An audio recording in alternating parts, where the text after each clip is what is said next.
Well, here I am again, Maurice Lupton, off for my morning walk.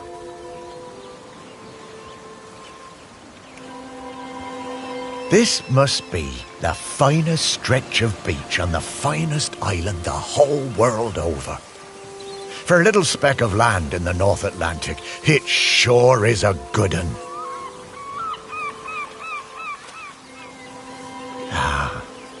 But this walk isn't the same without Sparky.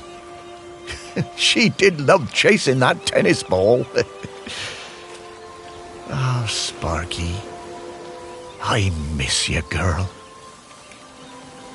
The crater's definitely been smoking more than usual lately. That's funny, that, for a dormant volcano. Oh, I see those yoga folks up at the lighthouse are up bright and early, saluting the sun and all that. I always thought that looked like fun.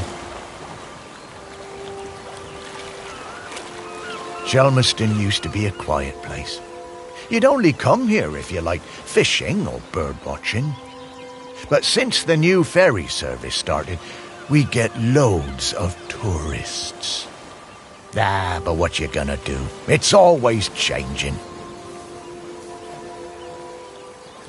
Yep, Shelmerston's a smashing place. I'm lucky to call it home.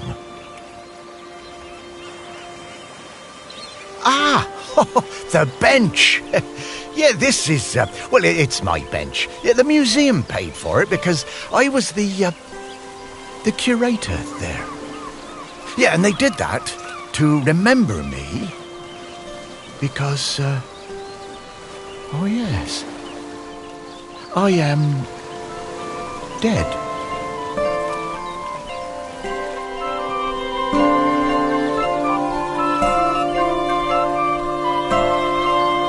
It's been some adjustment, but not all bad. Yeah, I should probably go and check on the museum, actually.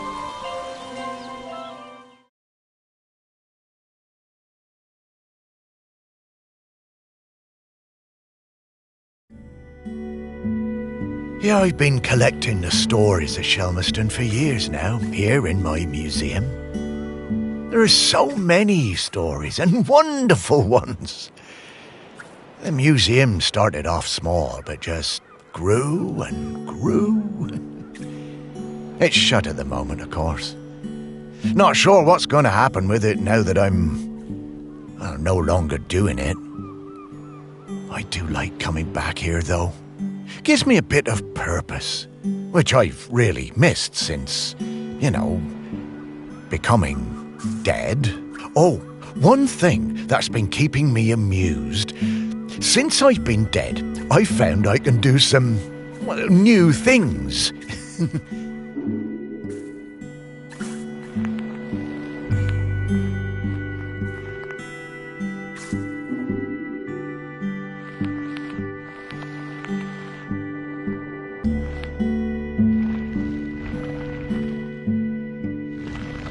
Pretty weird.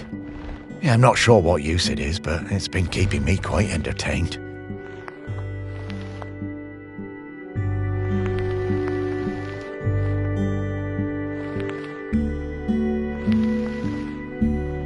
But the novelty's worn off.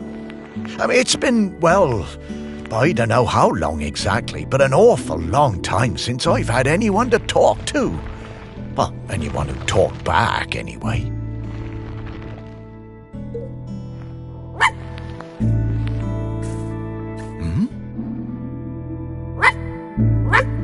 No, I couldn't. That sounds like Sparky. Is that you?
Morris, come with me. I need to show you something.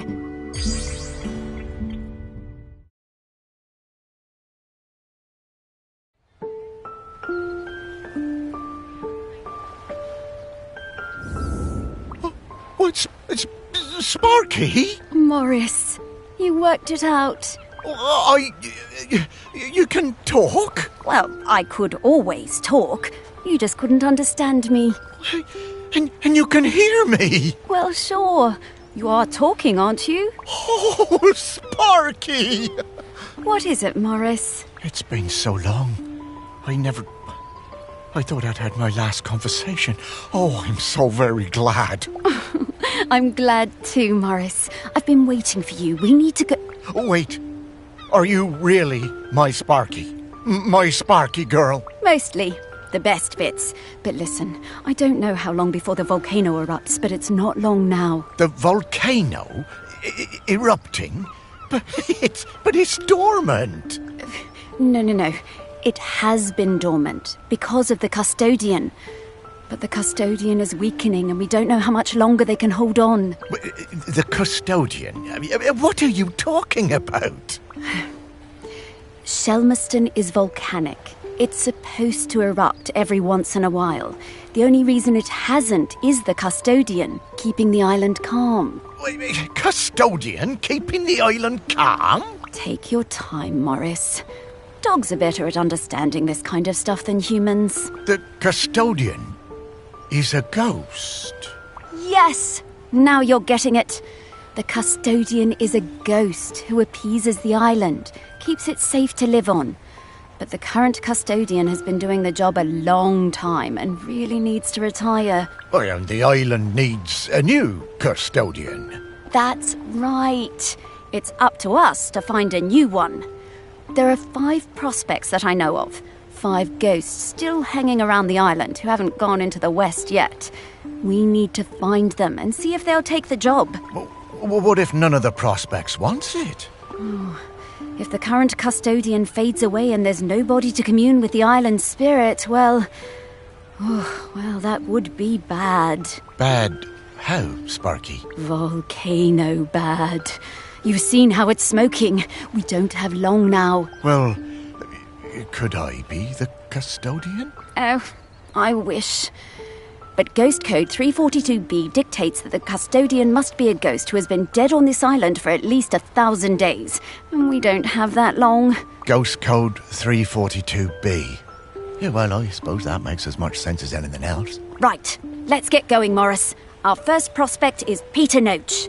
Oh, yeah, from the yoga centre. Yeah, he died a few years ago, didn't he? Yeah, I remember his funeral on the lighthouse. Yes, that's the fella. He always had those funny green treats. Let's go pay him a visit.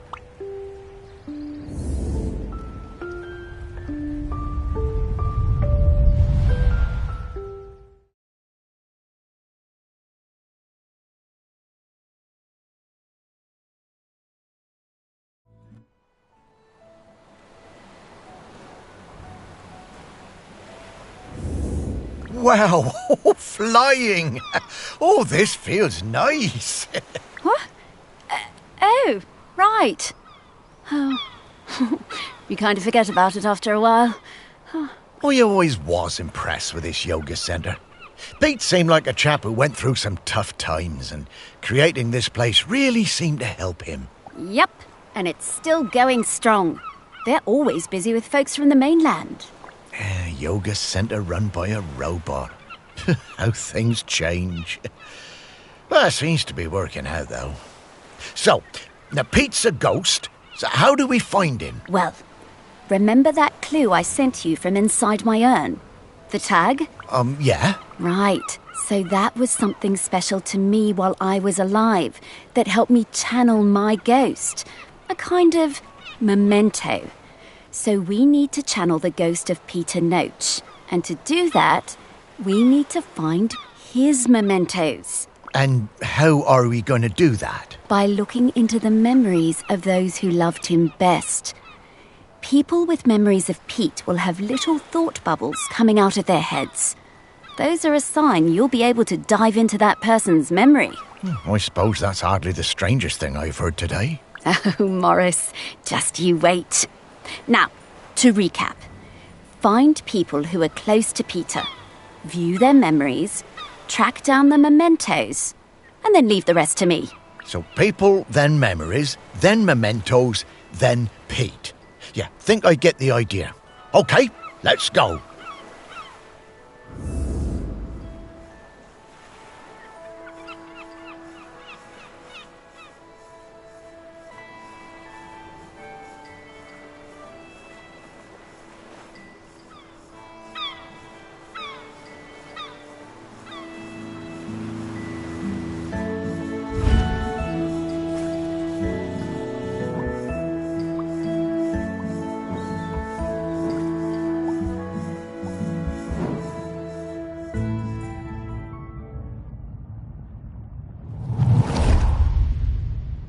Pete was hard to read, you know? Strong, silent type. But you could tell he loved his collection of Buddhas. He said they were like fat little soldiers that kept him safe. To be honest, I thought that was a bit odd. But he was a great teacher.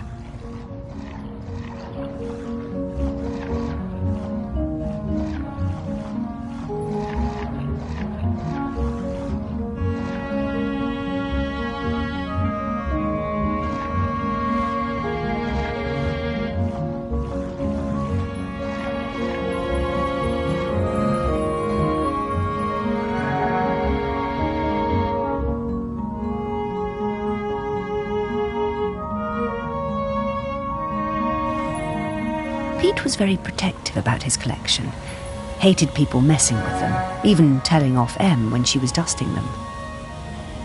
One day, one of the Buddhas went missing. Pete was distraught. Not much affected him, so it was a shock for everyone to see how upset he was. All of us at the retreat spent the whole afternoon searching, but we never found it. To cheer him up, Em bought Pete a little toy robot. You could tell Pete was delighted.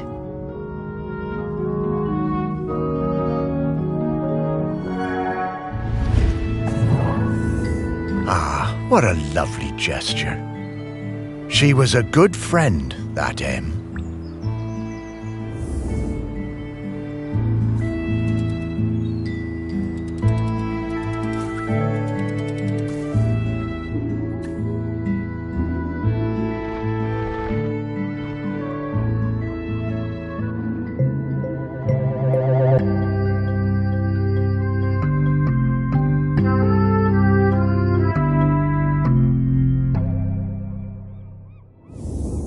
Oh, what a nice little fella. I'm glad we found him.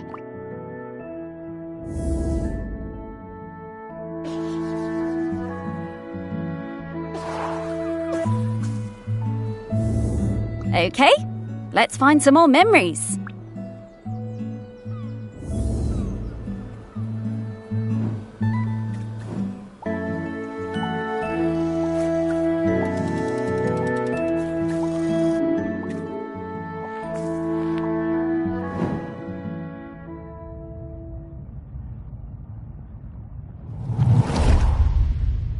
I just got divorced and really wanted to go on a golfing holiday, but my best mate Tammy somehow talked me into doing a yoga retreat instead.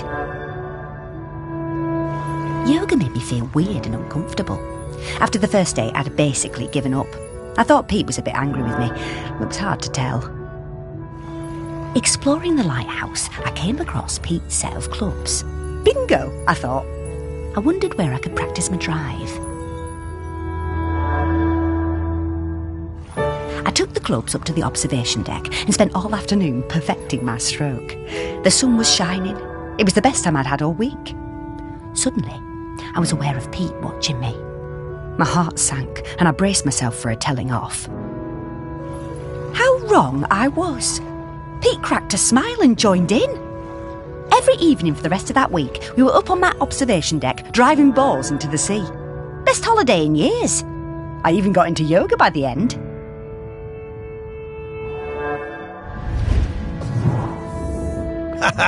I guess old Pete had a light side after all.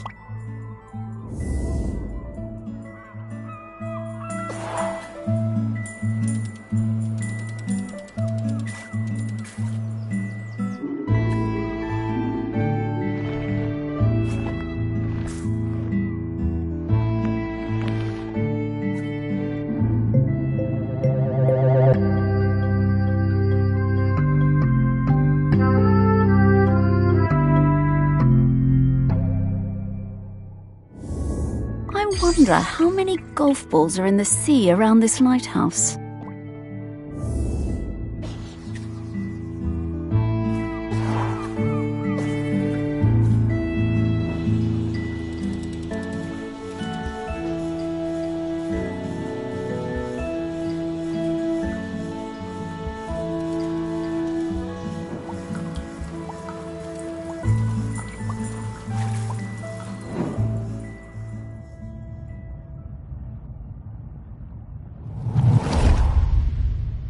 When Pete arrived at the lighthouse, he needed help running it, but refused all offers.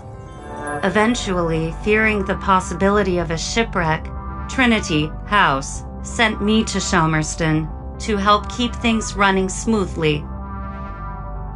I bought Pete a plant as a welcome present.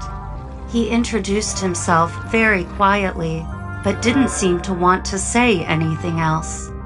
He seemed distracted, like gravity was pressing down on him harder than other people. Whenever I would enter a room, Pete would mutter some excuse to leave. I didn't have a single conversation with anyone in months.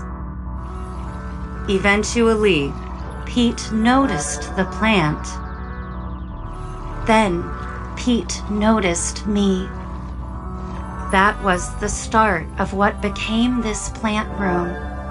We spent hours in here over the years, sowing seeds and tending our plants together.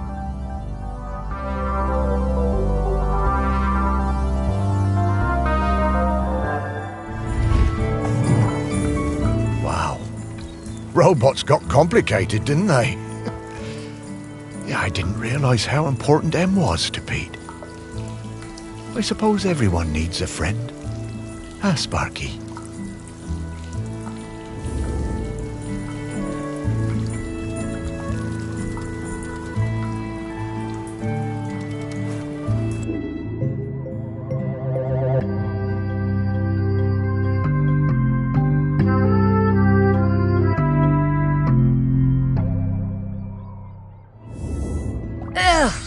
Dogs hate all fruit. I'm not going near this, Morris.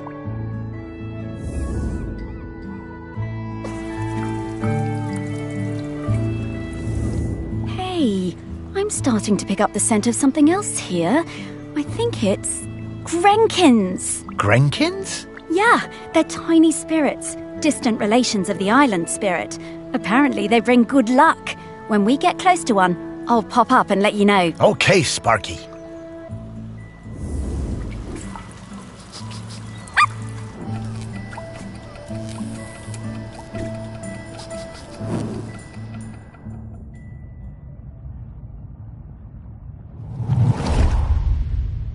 I met Pete for the first time on a yoga retreat in Goa. He was the best yoga teacher, but very reserved. I noticed he had some army tattoos. I wanted to ask about them, but he would never talk about himself. When I got home, I looked him up. I couldn't believe it. He'd been with Special Forces in Helmand and was awarded a medal for bravery. Pete's unit had been in an ambush. He tried to save a colleague whose leg had been blown off, but by the time they'd reached base, it was too late. Pete was the only survivor. I booked the retreat again the next year. I thought he was such an interesting bloke. Still waters, you know. And one evening, after class, I followed him down to the beach. I saw him throw something into the water and went to have a look. Picked it out of the shallows before it was washed away. It was his medal. I picked it up. I went back to Goa the following year, but Pete wasn't teaching and it just wasn't the same. Not as good. Then, a couple of years later, I saw an online ad for his new retreat in a lighthouse. And I booked immediately. I took the medal with me. Perhaps he would want it back. It was the same Pete Noach, and if anything, he was an even better teacher. One coffee break, when I got him on his own, I brought up Helmand in conversation. I wish I hadn't. It was like a shutter coming down. I didn't mention the medal.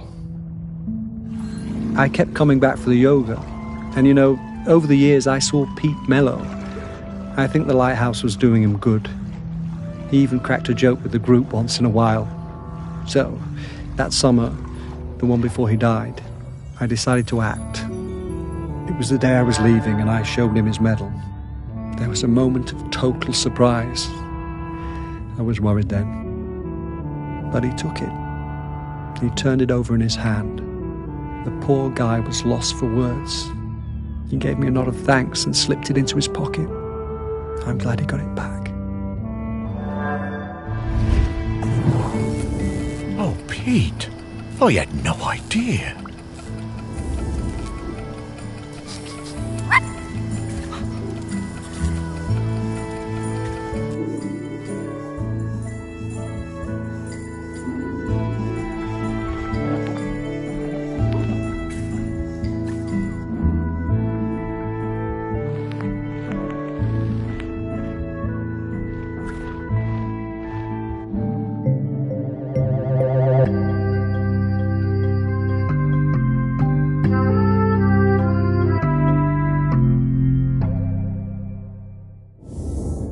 This is a conspicuous gallantry cross. They don't give those to just anybody.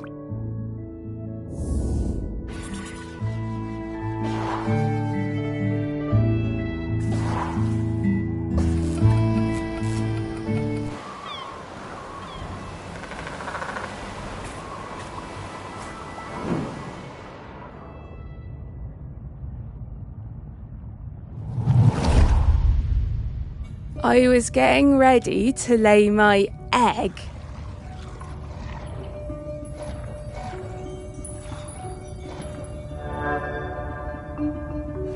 But my nest needed that little something extra. I found the perfect thing. The human and that metal beast seemed quite agitated at their loss.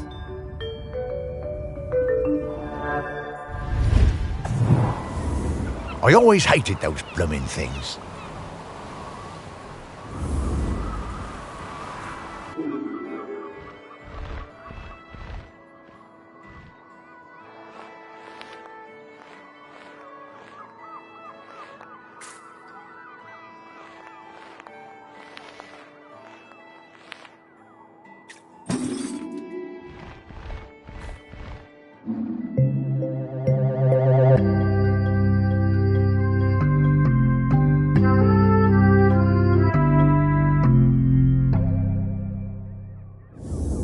Dogs are actually very good at solving these.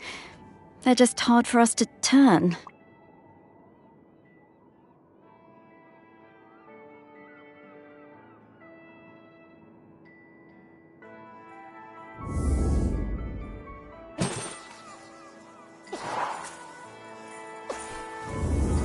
Okay, that's all of the mementos. Now what do we have to do? Wow, I'm getting a really strong scent. Well done. I should easily be able to sniff out Peter's spirit now. All right then. What do you need me to do? Absolutely nothing. Just let me do my thing.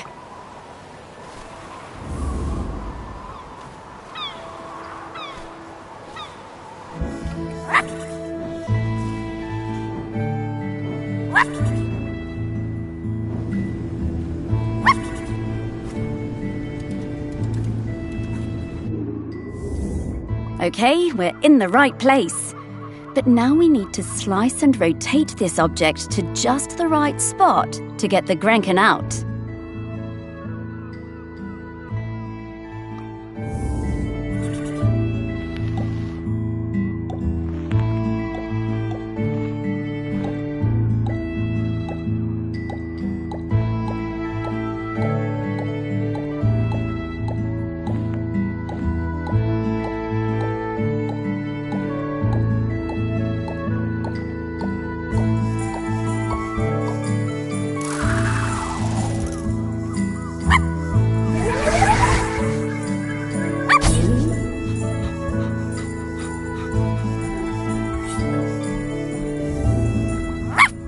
Hello, Grenkin. Good to see you.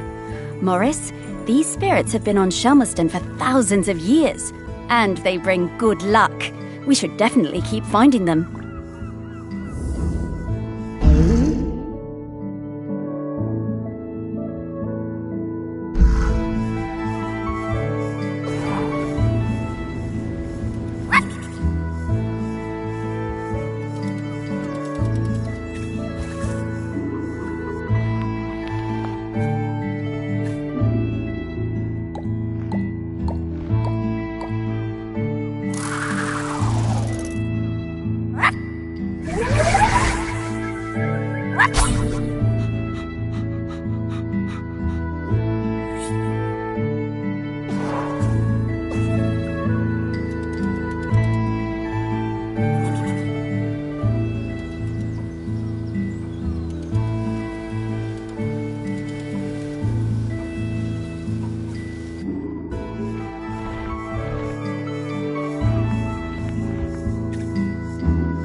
Oh no, not this guy. Hello, ready for some fun? Oh, hello. I'm Mr. Whitstable. Welcome to Mr. Whitstable's riddle game.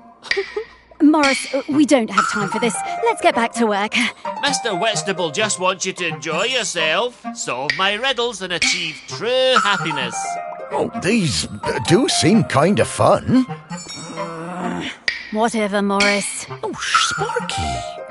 Okay, Mr. Whitstable, what do I have to do? Hooray! Just select one of my fiendish riddles, then go off and find the object it's referring to. Easy. Well, actually, they're really hard.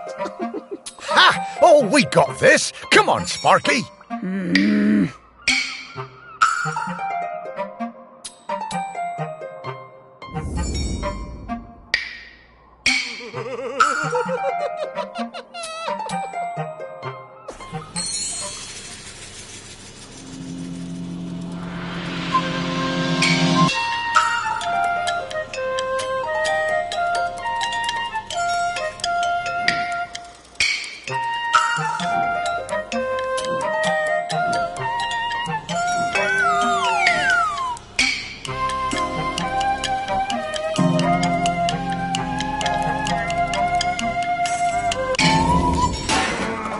Mr. Whitstable is not impressed. Oh, I'm sorry, Mr. Whitstable. These riddles are really hard. They are hard.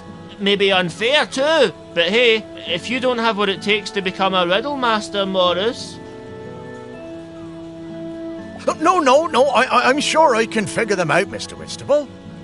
Okay, Morris, I'll give you another chance. You'll have to go back and choose which riddle you want to look for, and then think really hard about what the riddle could possibly be referring to.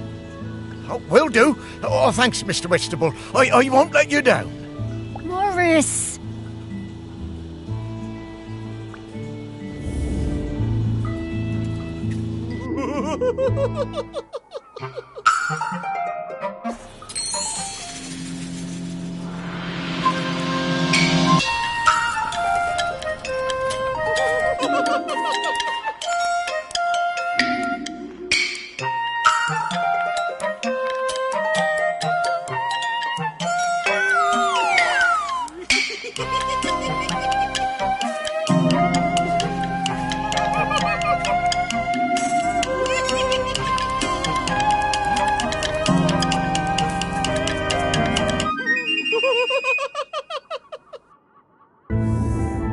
Yes, you solved it! I did! Oh, that was fun. Solve more, solve more, solve more! Oh, okay, Mr. Whitstable. I'll try. Oh, for goodness sake, Morris, we just don't have time for this right now. Happy riddle hunting, riddle friends. Great.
What in the world?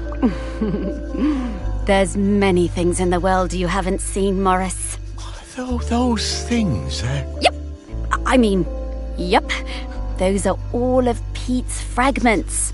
I just need to round them up. Well, go get 'em, girl.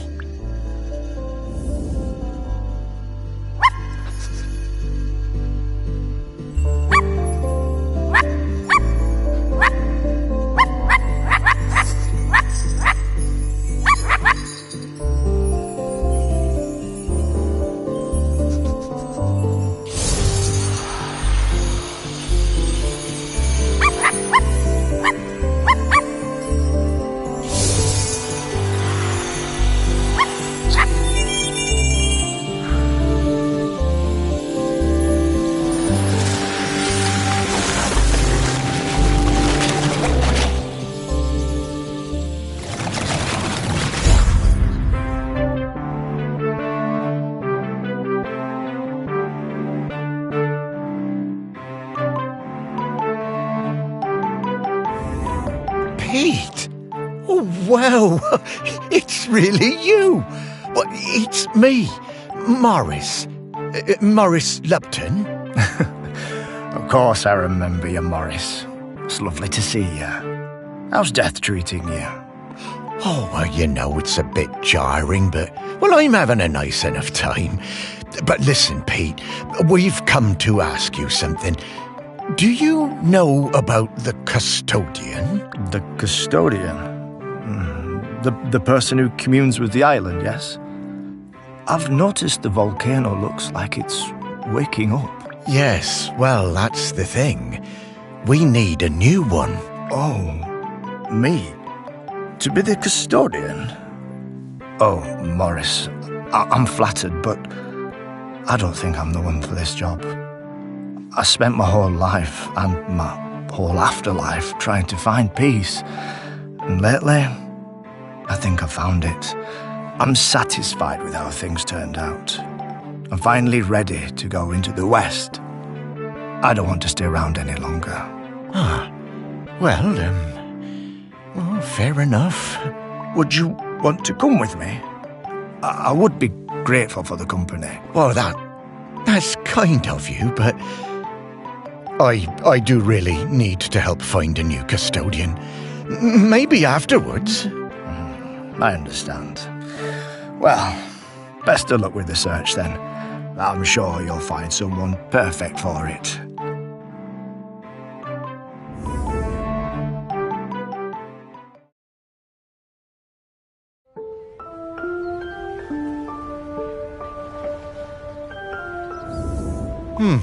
Well, that didn't go well. Oh, no worries, Morris. Plenty of other prospects. Well, 4. Hey, Pete mentioned going into the West. What is that? Oh, well, that's a very complicated question, Morris. Just think of it as leaving all this behind, which is not something we can do now. We need to go find Val. They're opening the sculpture park today. Oh, is that opening already? Time certainly does move a bit quicker once you're not in the world. Talking to people, it all feels so distant. Though, if I'm being honest, I suppose I was a little buried in the museum those last few years after, well, you know.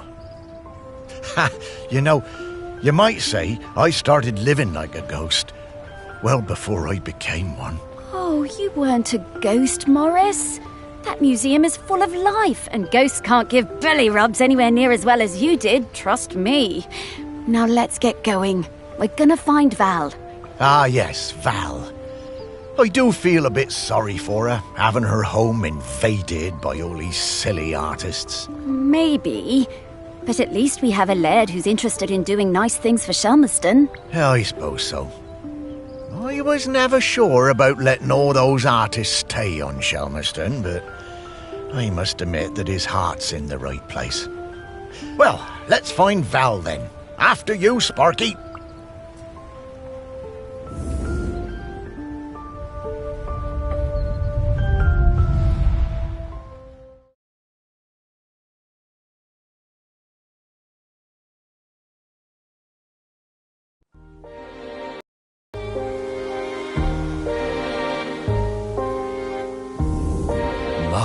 How the park has changed.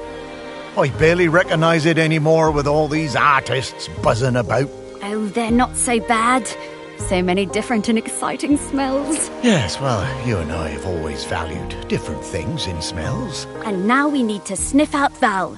Just like before, let's find some people with memories of her and track down those mementos.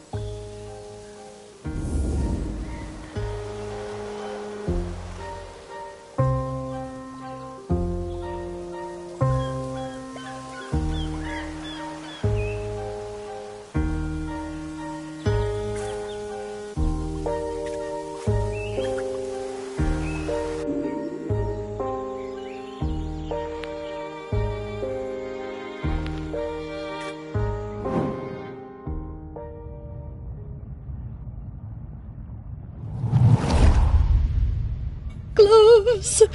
I love them. Can't get enough gloves. I stole farmer's glove.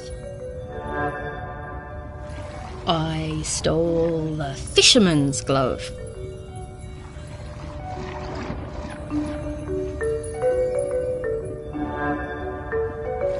I saw that girl out in my woods, riding that strange bumpy beast around again. She really seemed to love that awful creature. This was an opportunity I wasn't going to miss. Lovely gloves. I always did suspect there might be something in those rumours about camels on the island. All that time, and Val never let on. Bless you, Val.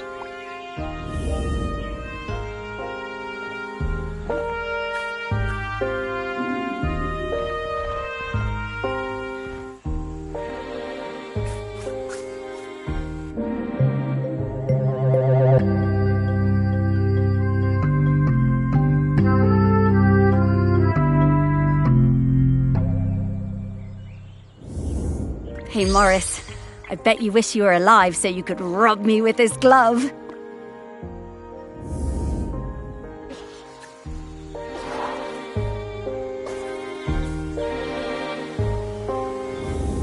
I'm getting the scent of Grenkins again, Morris. I'll pop up to let you know when we're close to one.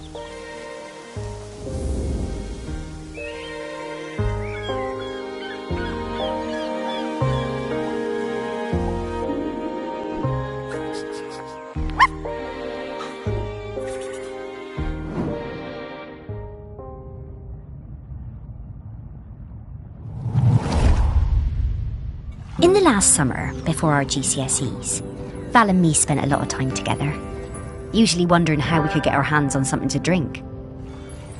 No one on this stupid little island would serve us, though. One day, we were hanging around on the allotments near the quay when we spotted something.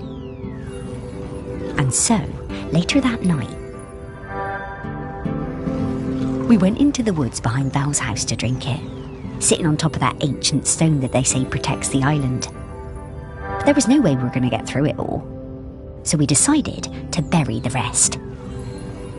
A few weeks later, we went to dig it up again, but couldn't remember where we dug the hole.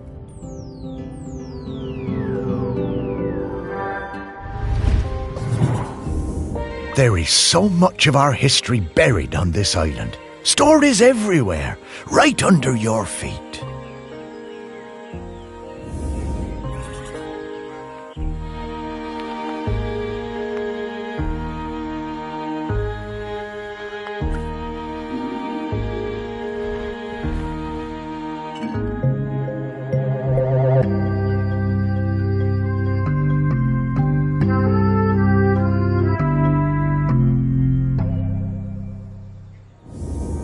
Wow, Morris, this smells incredible. I'm getting scallops, I'm getting peaty bogs, I'm getting roast lamb. Woof!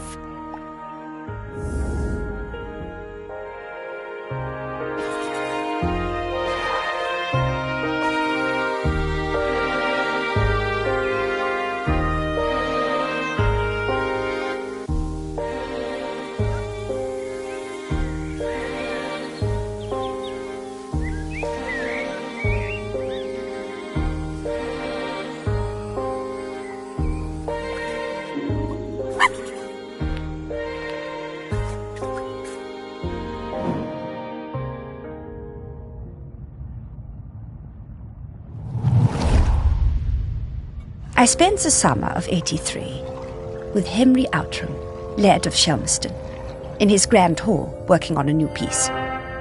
It was supposed to be about the volcano, but once I arrived, I found myself particularly taken by all the vales around the island. Henry was a delightful host, always excited to have us bright young artists around, and always ready with a charming question or a fortifying glass of something. His daughter, I think her name was Mallory or Valerie or something, was usually outside roaming the grounds. Henry said she was discovering herself and learning self-reliance through independent play. She seemed feral to me. One day, I came across the perfect finishing touch to my sculptural masterpiece, but it turned out to belong to the wretched child. I tried to explain to her why I needed it, but she snatched it away and walked off. I went to Henry, thinking he could make her give me the boat. But to my astonishment, Henry told me it was up to her if she wanted to give it to me. Henry called his daughter and we all talked about it. When Henry suggested that maybe I could buy the boat, her little eyes lit up. It cost me £200 for that little wooden boat. But, well, it was worth it.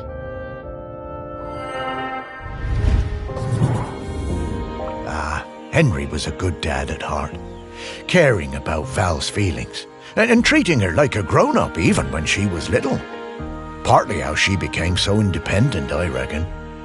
I know it was tough on him, but they both turned out pretty well.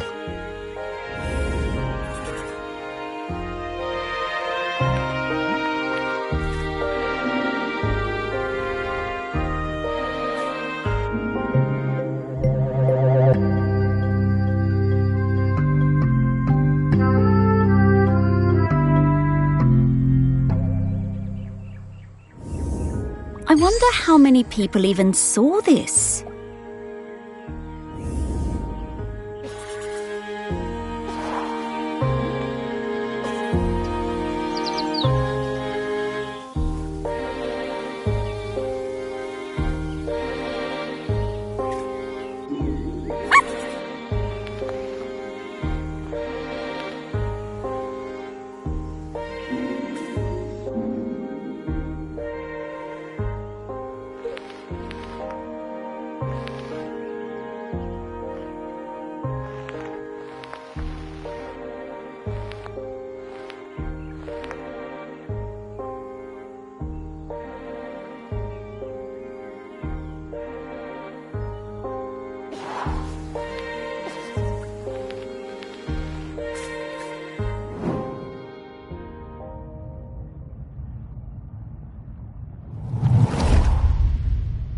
After my wife Penny's death, I struggled to find ways to spend time with my daughter. It had hit us both hard, but, you know, stiff upper lip and all that. I always found it best to keep busy. Looking for something we could do together, I bought Valerie a set of paints, but she never even opened them. I was cross at first, but asked myself, what would Penny do? So I decided to let it go. Then one day I managed to talk her into coming into the park with me to paint some of the nature she loves so much. She wasn't very enthusiastic, but agreed to give it a try. It was a disaster. Valerie simply didn't have the temperament for painting. She had a huge, silly tantrum and threw all the paints away. I told her I wasn't having this kind of childish behavior, and I told her to stay in her room until she had calmed down. I wished Penny was still with us. She would have known what to do with the child.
Your painting really wasn't for Val, was it?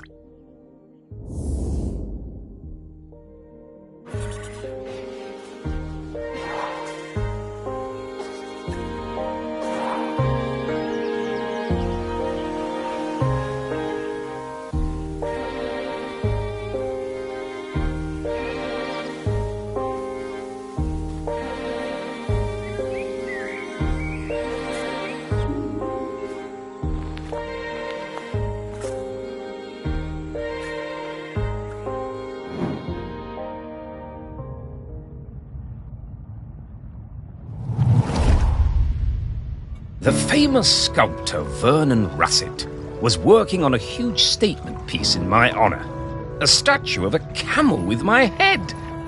When I saw it, I felt quite uncomfortable, but I didn't want to upset him.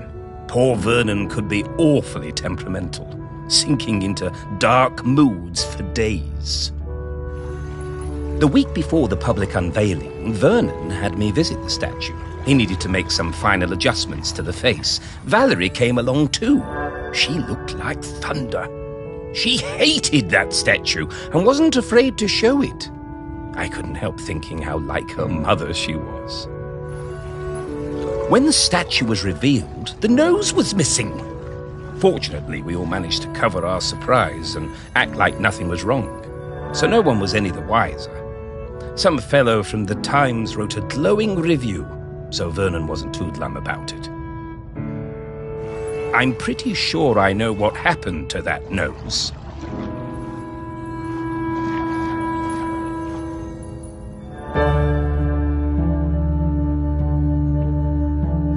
Ah, the old Outram spirit. Good for you, Valerie. Your mother would have been proud of you.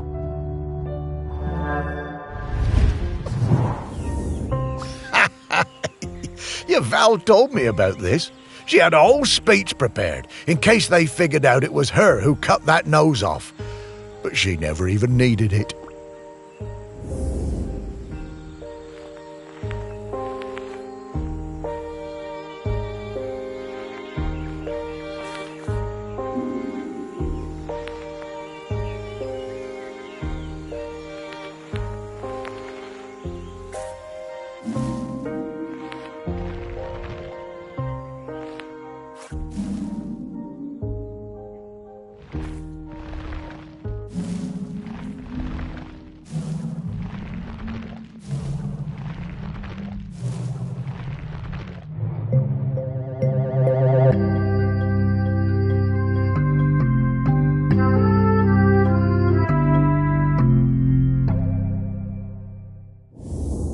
Oh, this thing looks heavy.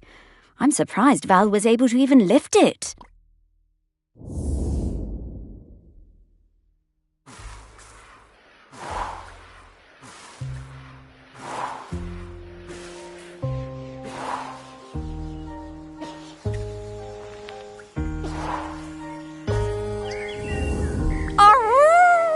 We did it! Oh, yes! I know what Val smells like now. Her signal is wafting through to me very clearly.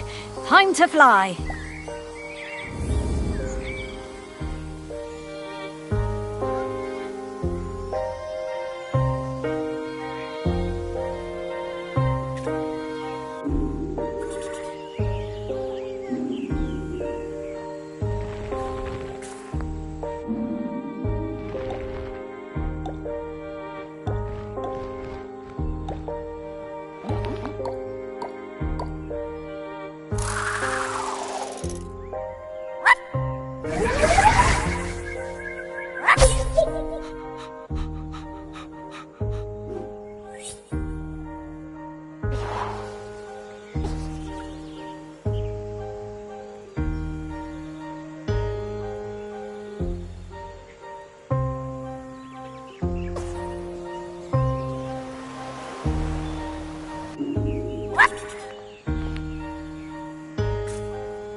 Morris?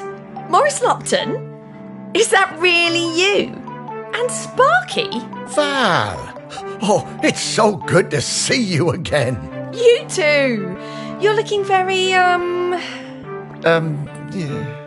Dead? Yeah. But quite good, considering. Hello, Val. And Sparky talks now. Death certainly has been strange. What brings you by? Well, we're trying to find a replacement custodian. You've surely seen the volcano. Oh, yes. Poor Aggie. Must be very tired. Aggie? Aggie is the current custodian. Oh, well then, yes. We were hoping you might replace Aggie. Oh, Morris. That's some ask. Oh, you can do it, Val. I'm flattered. But those are enormous shoes to fill. And I'm not like you, Morris. I don't love this town like you do. And, if I'm being honest, I can't abide all those arty types and mainlanders tromping around. I can't speak for them. This job isn't for me. Oh, well, I'm sorry to hear that, Val. But, well, I understand. Thank you. It's been so nice to see you again. You too, Val. Sparky, I'd love to spend some more time chatting with Val. Oh, I'm sorry, Morris. We really need to keep this search up. That volcano is looking dire. Come back later, Morris. I'll be here. Oh, well, all right, Val. I'll find you later. Goodbye.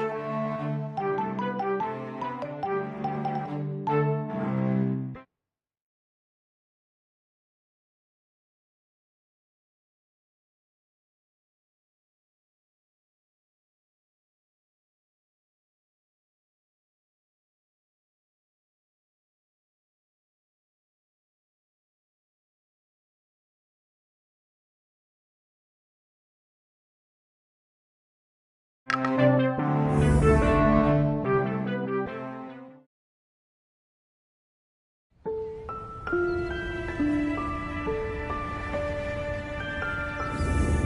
slow down, Sparky.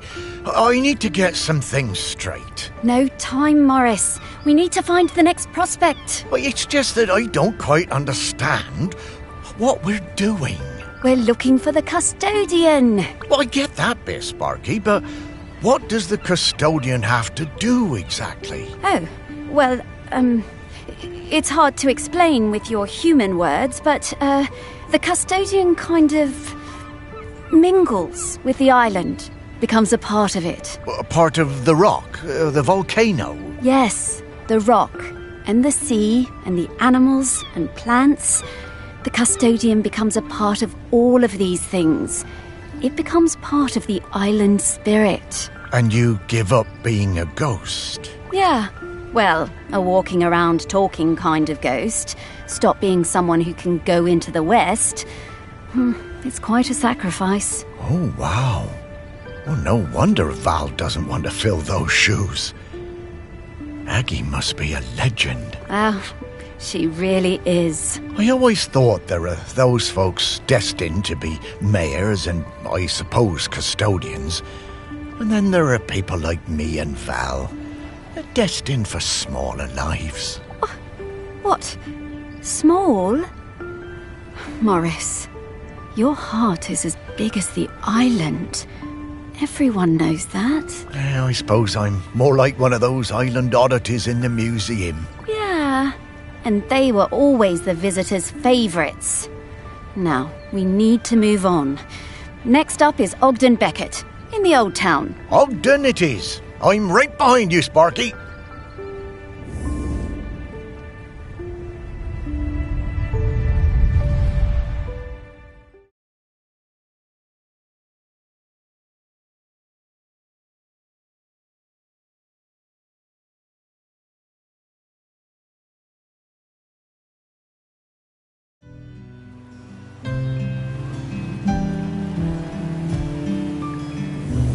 So, Ogden next, eh?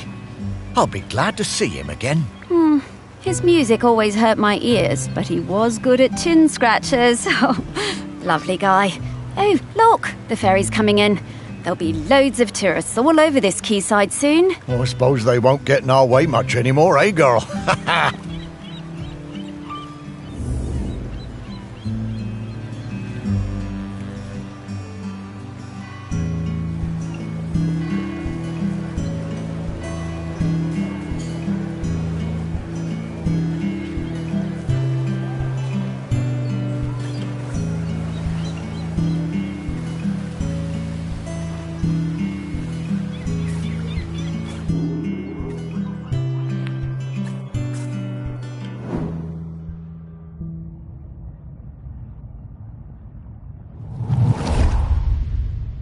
I remember we was walking home from school, a bunch of us, and I told him my grandad said the lad had a live Bactrian camel living somewhere in the woods. Everyone laughed, but I told them it was true. Ogden didn't believe me. Someone would have seen it. He dared me to climb in and prove it. I told him he'd have to come with me. Sneaking past the big house, we were almost caught by the gamekeeper and had to run, hell for leather, for the woods. We reached the trees out of breath. I was bent double and leant against a tree.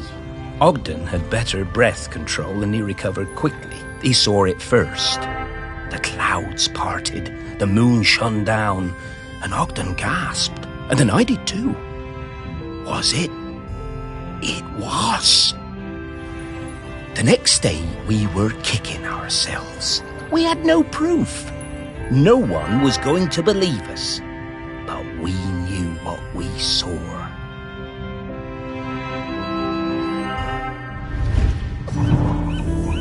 Oh, yeah, he was a couple of years above these chaps at school. Oh, and he's right. No one believed them. We gave them so much stick.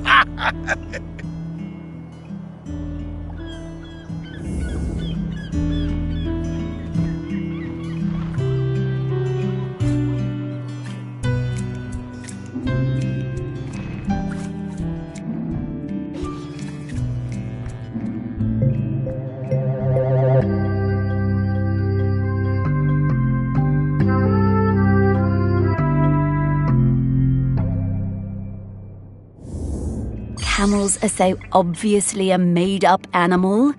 Humans will believe any old rubbish.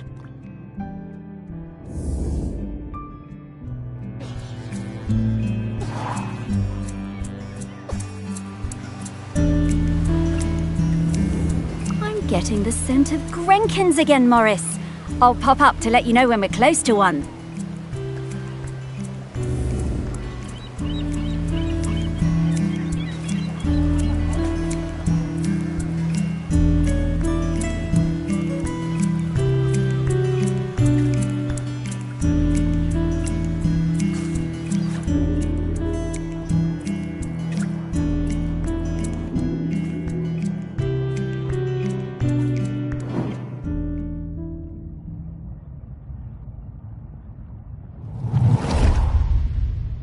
It was the day of the island cricket match out on the volcanic sandspit.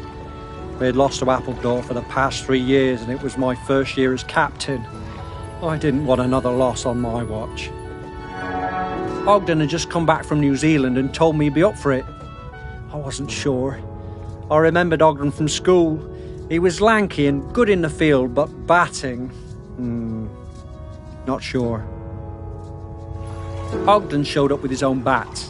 He told me he'd won it in a pub in Dunedin and that it had belonged to a famous New Zealand player.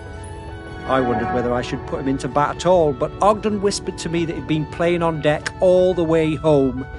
I knew Ogden wasn't a bluffer, but he was never the guy who got picked for the first team at school. Still, I had nothing to lose. Ogden hit a 6 with his first stroke. We went wild! And just when I thought it must be a fluke, he hit another! And another! He was a machine!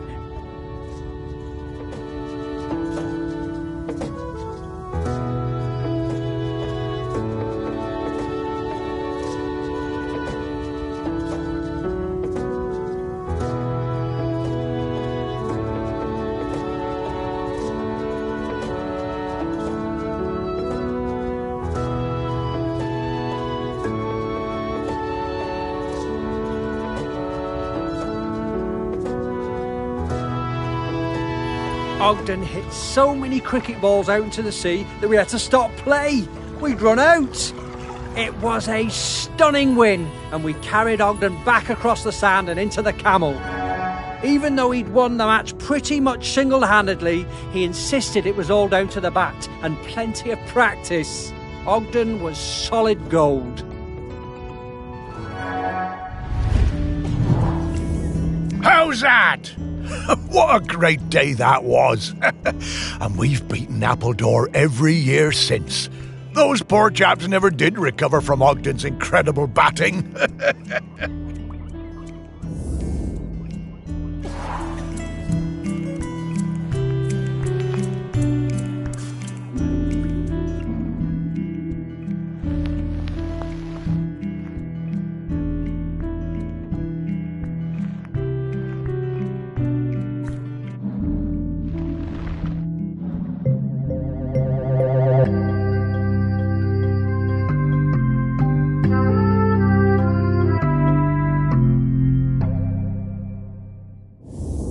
Hey, Morris, remember when we found one of these heavy balls on the beach and I dropped it on your toe?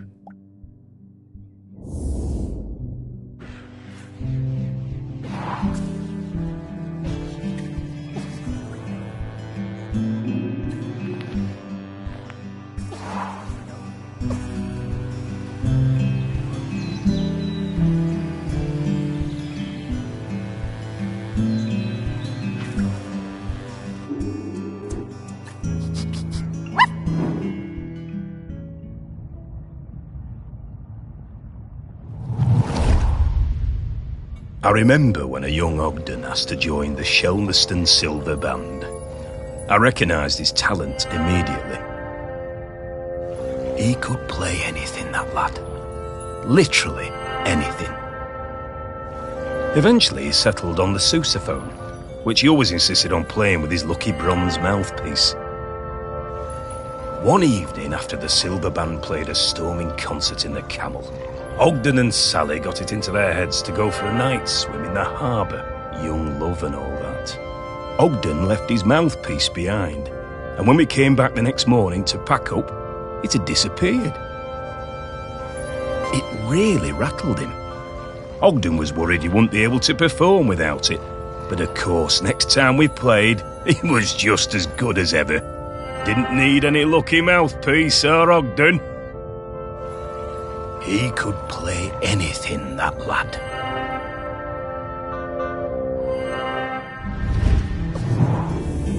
Ogden was so talented, a real virtuoso. Oh, I loved listening to him play. Oh, speak for yourself, Morris. It was a terrible racket.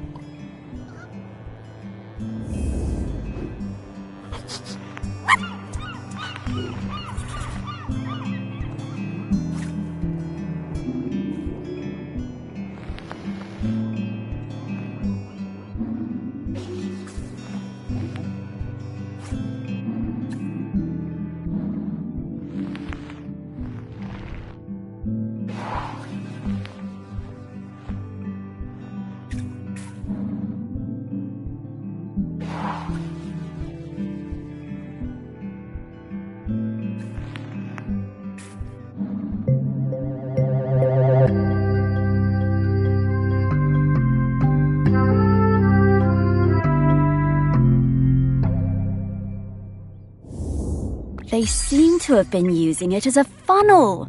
These bootleggers are very resourceful.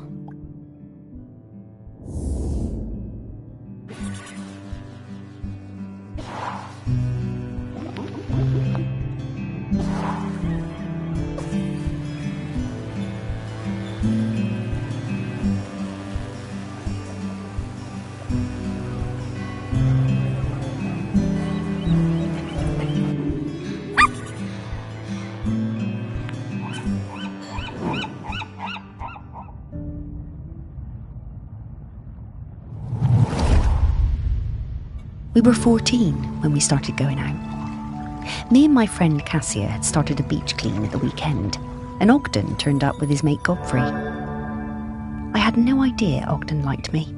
He was the tallest in our year, and we all fancied him. By the time we reached the little cove at the north end of the beach, he'd asked me to come to a concert he was playing in. I said yes. We'd been going out for a few years when I applied to Floristry College on the mainland. I didn't tell Ogden. I didn't believe I'd get in, and didn't want him to think I was trying to get away from him. Ogden might have looked mature and confident, but he was a gentle soul, not nearly as sure of himself as he looked. But I did get in, and he was gutted. I felt terrible. I didn't want to hurt Ogden. He said he didn't mind, but I could see he was covering.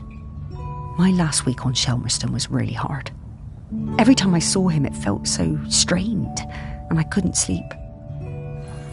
Finally, on my last night, I made a decision. I would take an apprenticeship at the garden centre on the island instead, so we could stay together. It felt like the right thing to do. I would tell Ogden in the morning. But when I opened the door the next day, I found Ogden's sousaphone left on the doorstep. I was terrified. What did it mean? What had he done?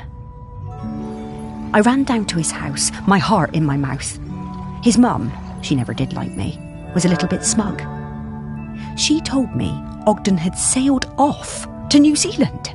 He was headed to Christchurch, she said, and didn't know when he was coming back. Then she shut the door. I was more than a bit tearful, but, looking back, I think we both needed to have a bit of an adventure.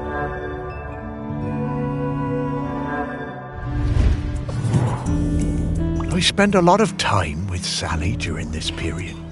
We used to meet up quite often when she returned from Floristry College and I was working at the museum.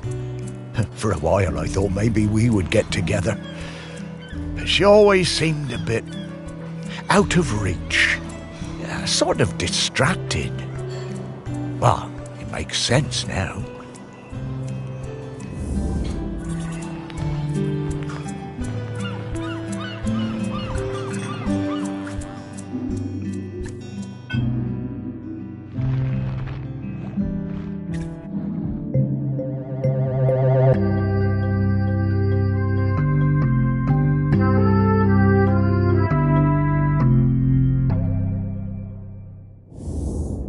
did that get in there?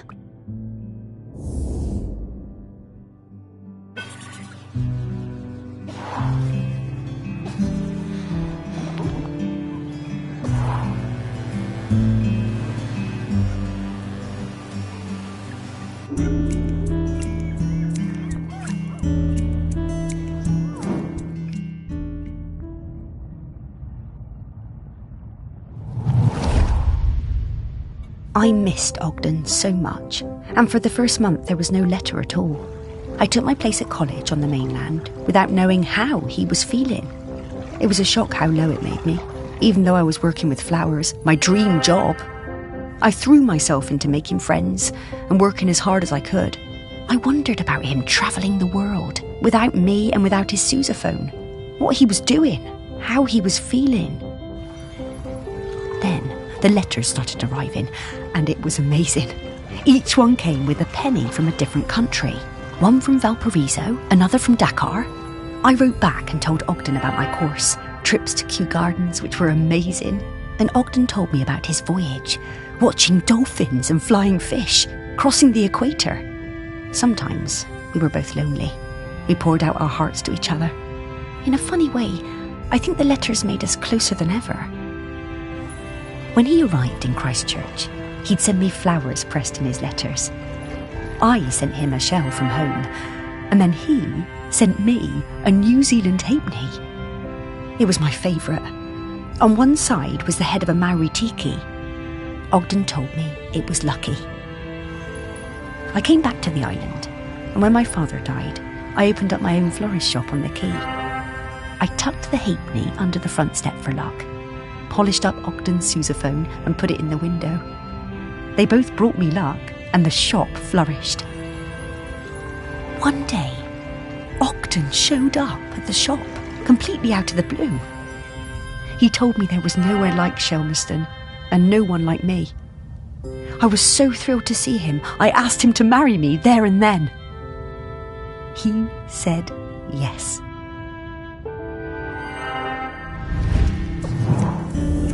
The lure of Shelmerston.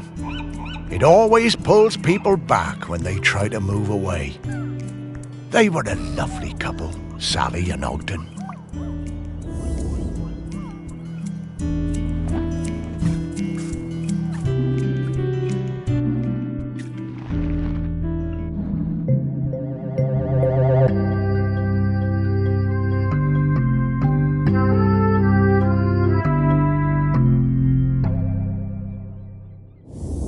Yet one good thing about being dead, I'll never have to deal with counting change again.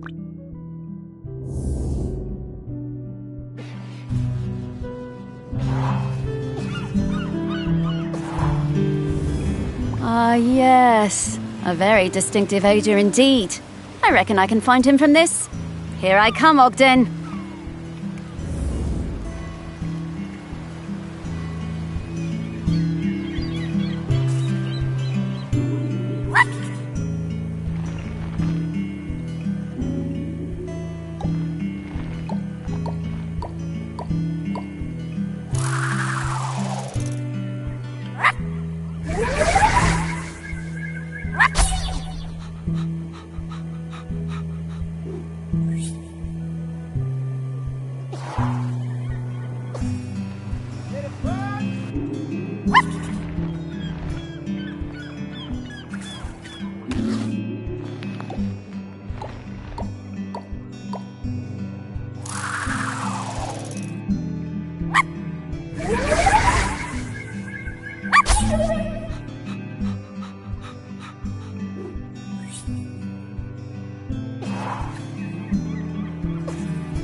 Wee, riddle me ree! You've solved half my riddles, my boy! Keep going, keep going! You might become the first person in 1,000 years to receive Mr. Whitstable's special riddle reward.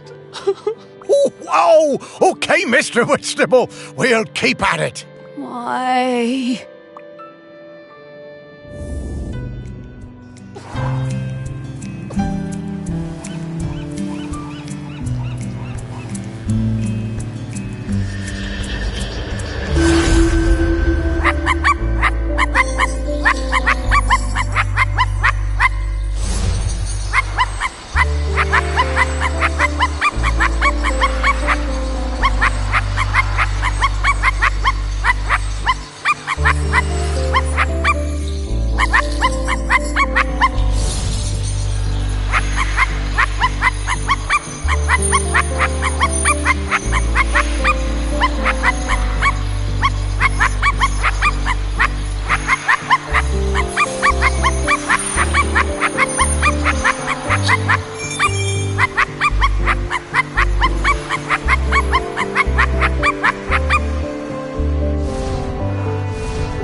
Oh, this feels so good.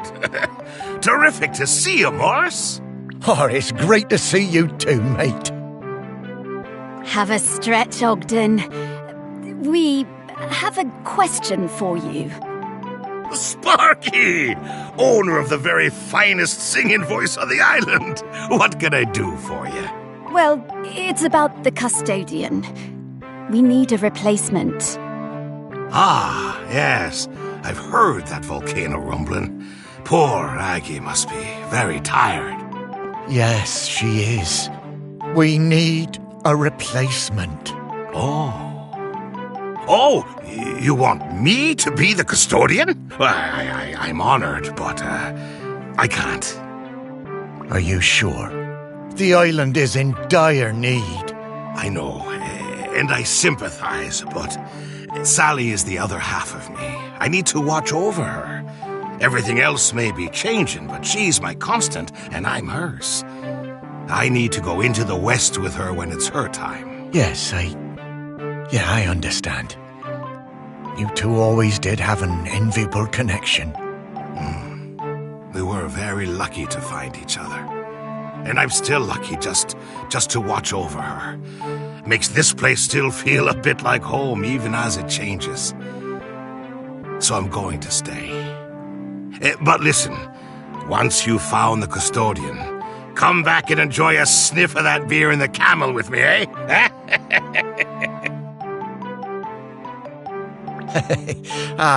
Sure, Ogden. Well, see you around.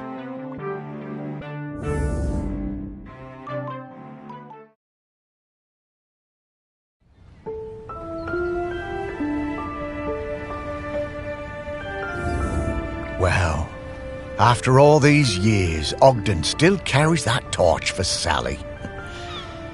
I wish I'd been so lucky. Things I should have done.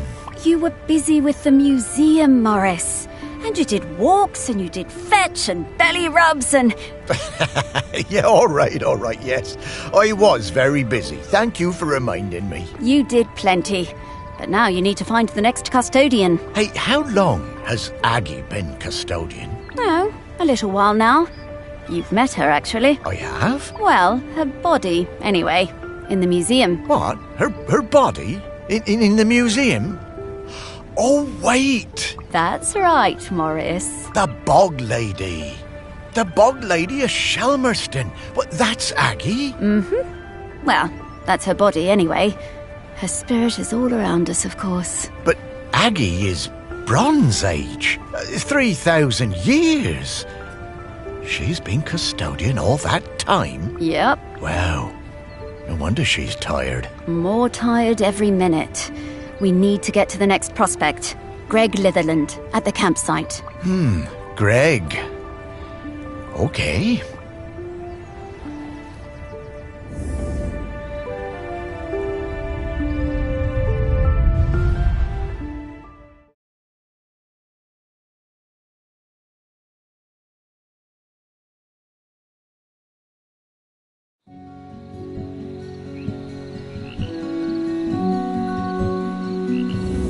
The one part of the island I never spent much time at. I never cared for camping. Although we did find a lot of Bronze Age goods down here. Really fascinating bits and bobs. I reckon this was an important place once. And not just to shellers. Oh, there's so many great smells here. Oh, and so many rabbits to chase. Stop it, Sparky, you have a job to do. You know, I suppose I do like it better up here now I don't have to worry about combing all those burrs out of your fur. At least this part of Shelmerston isn't changing too much. Yes. Now let's sniff out Greg. Yeah, I always found Greg a bit difficult. That business with the owl of his. He wasn't a bad guy at heart. Just liked animals a bit more than people, sometimes. Maybe. But who can blame him? Let's find some people who remembered him. Dig a little deeper. Memories of Greg Litherland. Here we come.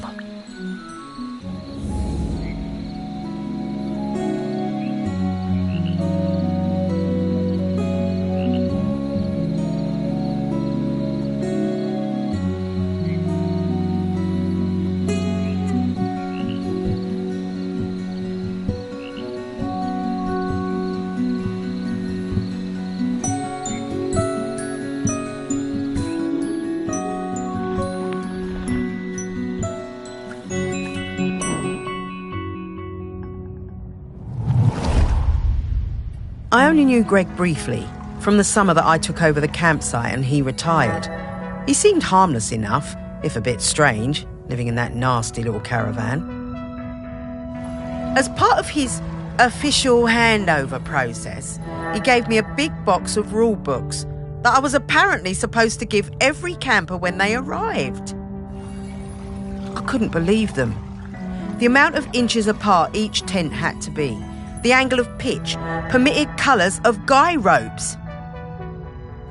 No skipping ropes, marbles, conkers or throwing games. No singing with hand drums. I built a huge fire on the beach, invited the whole site for a big party and burned the lot. But then, awkward, Greg showed up. I guess he'd been collecting some things from his caravan and came to see what the noise was all about. You could tell he wasn't comfortable, but he sat down and tried to make conversation.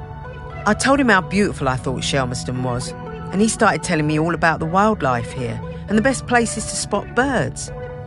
He was actually quite a sweet guy. He must have noticed what we were burning, but he never mentioned it. That was the last time I saw him. I always felt a bit guilty. I mean, I got him wrong. He wasn't that bad.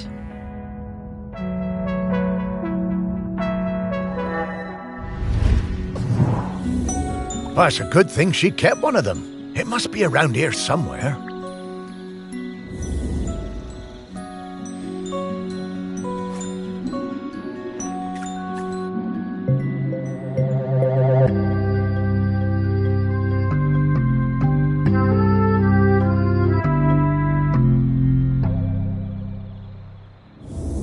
What's this about dogs having to be on leads the whole time? Outrageous.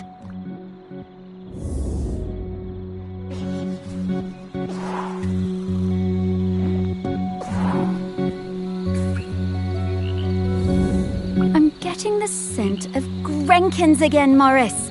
I'll pop up to let you know when we're close to one.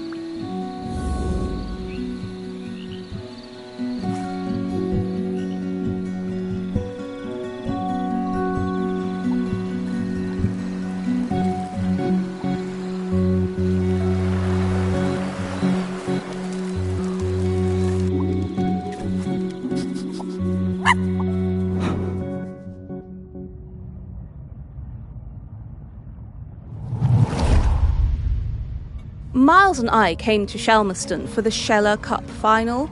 Miles was the world champion for ages. Greg, the campsite manager, was a huge Sheller fan. Always gave us the best pitch on the campsite. Miles was up early every morning, training for the big race. Greg would always be lurking in the background, taking photos. It became rather annoying. How many photos did he need? Oh God, and one time he turned up at our barbecue and wouldn't leave. The man could not take a hint. So, race day arrives and Greg is there with his camera, of course, getting in everyone's way. So Greg leans out into the track as the pack came past, Miles in the lead. And Miles goes crashing right into Greg. Total disaster. Miles goes down and Kwasi flies past him to win the race. Miles was absolutely gutted. He definitely would have won it. Later that night, all us Shellers were on our way back from the pub and we heard Greg outside his caravan, just sat by himself, crying. Miles, he was such a good sport, went over and spoke to him, invited him over to our camp for a drink. So then Greg came back and hung out with us, brought his camera and showed us all his Sheller race photos. You know, that guy was actually a pretty great photographer. By the end of the night, Miles had forgiven him. Miles was good like that.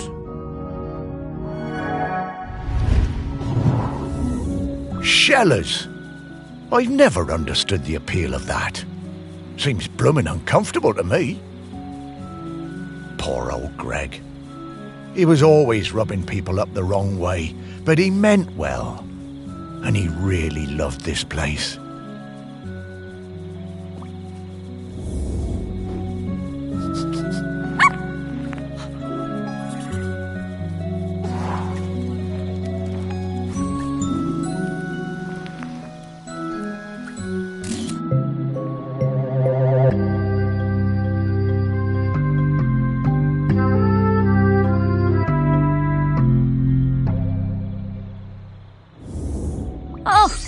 We could use this.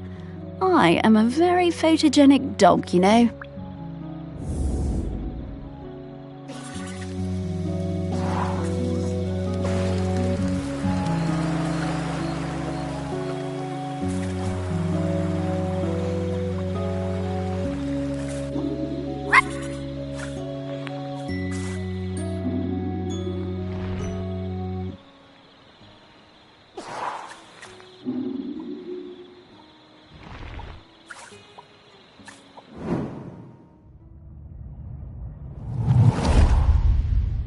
My whole life I've dreamed of seeing a Jempson's sea owl. One day, I read the news that a guy on this little island called Shelmerston had discovered one. I had to see it. The only B&B on the island booked up really fast, so I decided to stay at the temporary campsite set up by the guy who discovered the sea owl, Greg Litherland. The atmosphere was amazing. There were twitchers from all over the world come to see it. Greg had given the owl a name, David Abrahams. A bit weird, but I guess he was the one who found it. And because it had no mate, it was lonely, and he'd made a model female owl out of concrete. That was quite impressive. I got to know Greg a bit during my stay. He really seemed to resent all the noise and fuss on the island. His island, as he thought of it. And the irony was that he was the one who'd got everyone excited about coming to Shelmerston. Greg told us he'd take us up in groups to the Owl's Nest site, but I snuck up early with my camera. It saw me and it flew off hooting and I didn't get a picture. I was gutted. I had to make do with a picture of the model. It wasn't the same.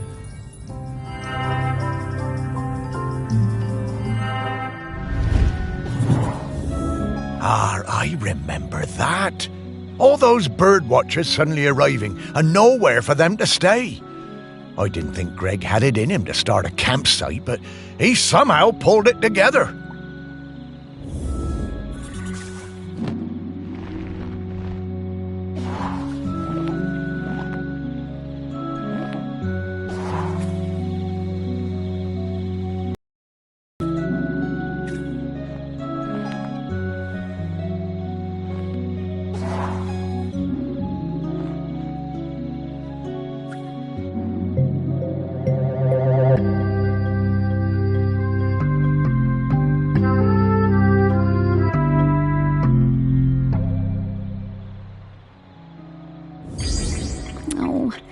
Poor old David Abrahams.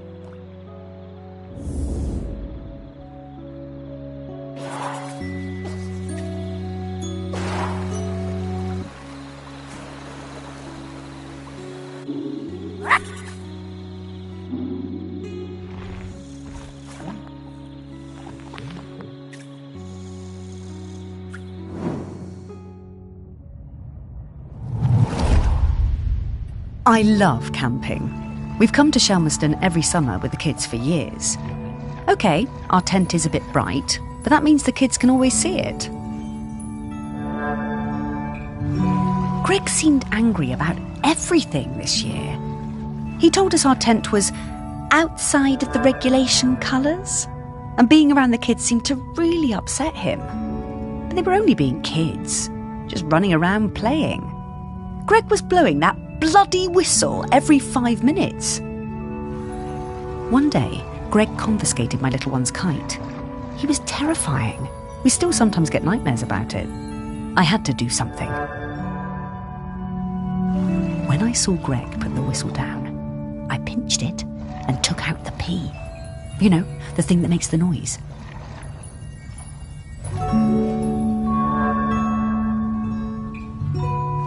I threw that pea somewhere Greg would never find it. You should have seen his face when he blew his whistle and nothing happened.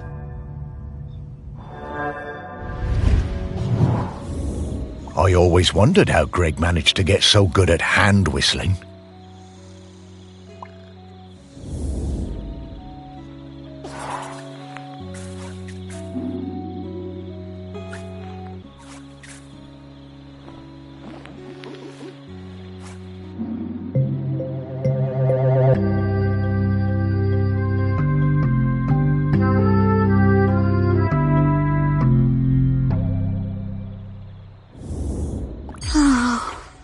The smell of rabbit poo.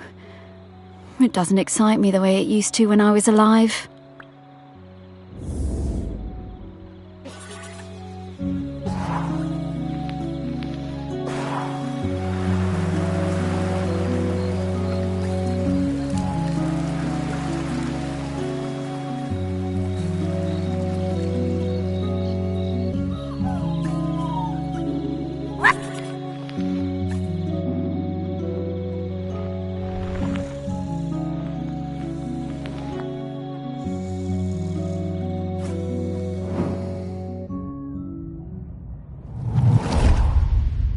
My best thing is throwing discs. I am really good.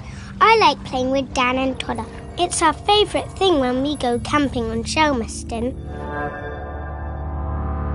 One time, Greg Cliffelan came up the beach, all red-faced like an angry tomato.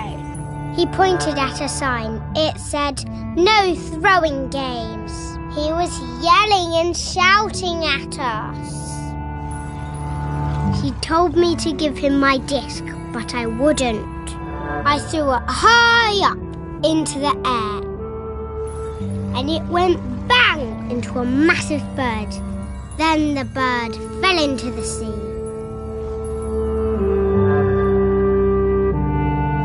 I felt so awful. I never meant to hurt the bird. The whole thing was terrible. Mr. Liffeland was screaming.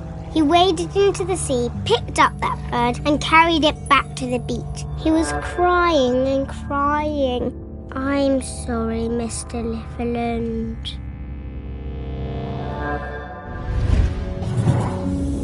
Oh, Greg. Poor guy.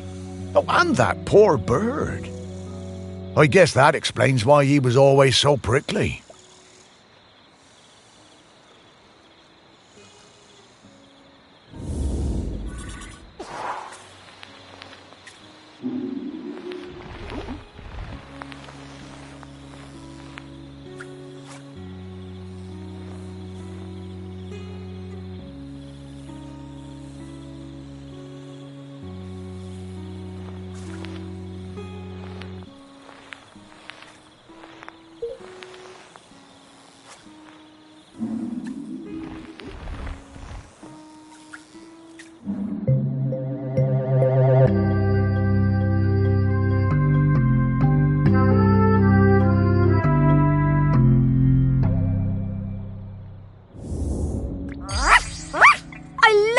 Things.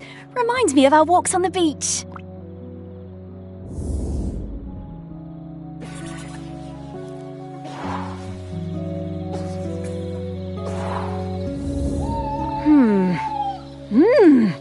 Woof!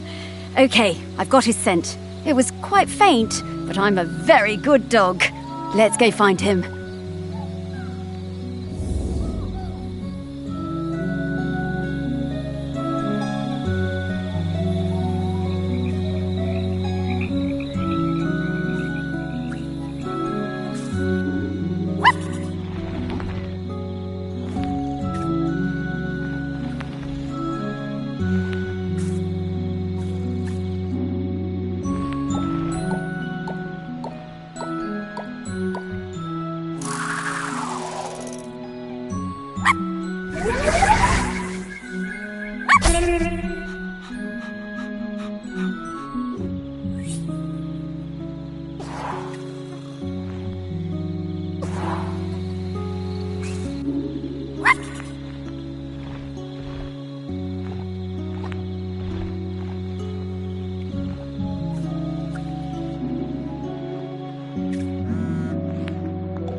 Oh, hello.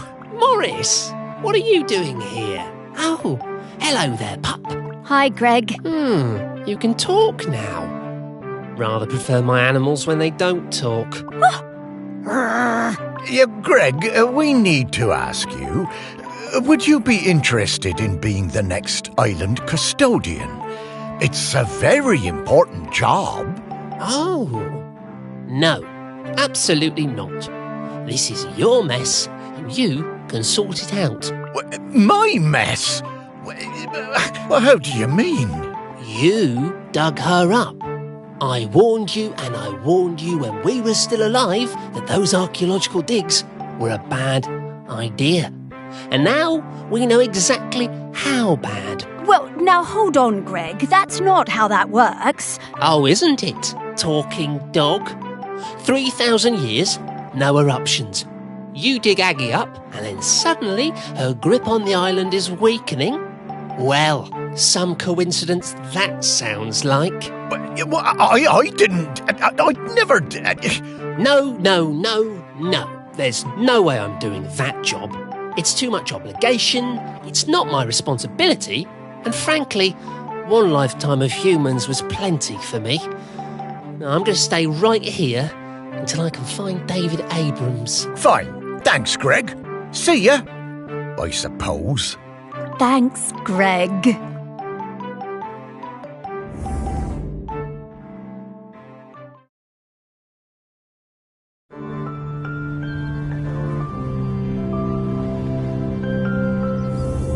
It's not looking good, is it, old girl? Don't worry, Morris. I hate it when you worry. It makes me nervous. He's waiting for David Abrams. I guess I'm like him in that way. The most important person in my life wasn't technically a person. More like an island. Yes, the island. This island. A whole island's worth of people and stories. Not like Greg at all. Everyone loves you. Really? Well, loved me, perhaps, past tense. No, they still do. And there's one more person who loves you we need to talk to. Our last prospect. I just know we're getting close now. Hey, Sparky, how do you know all this stuff? I mean, you're just my dog, aren't you? Well, nobody is just anything, Morris. I'm mostly the dog you raised, but I'm also kind of a messenger, a scout, part of something bigger. Aggie sent me to help guide you. Aggie sent you? No time to explain, Morris. We have to get to the last prospect. Well, however it came to be, I'm glad I get to spend more time with you, old friend. So am I, Morris. Now, off to see Samfire down at the harbour. Ah, Sam. Yeah, lead the way, girl.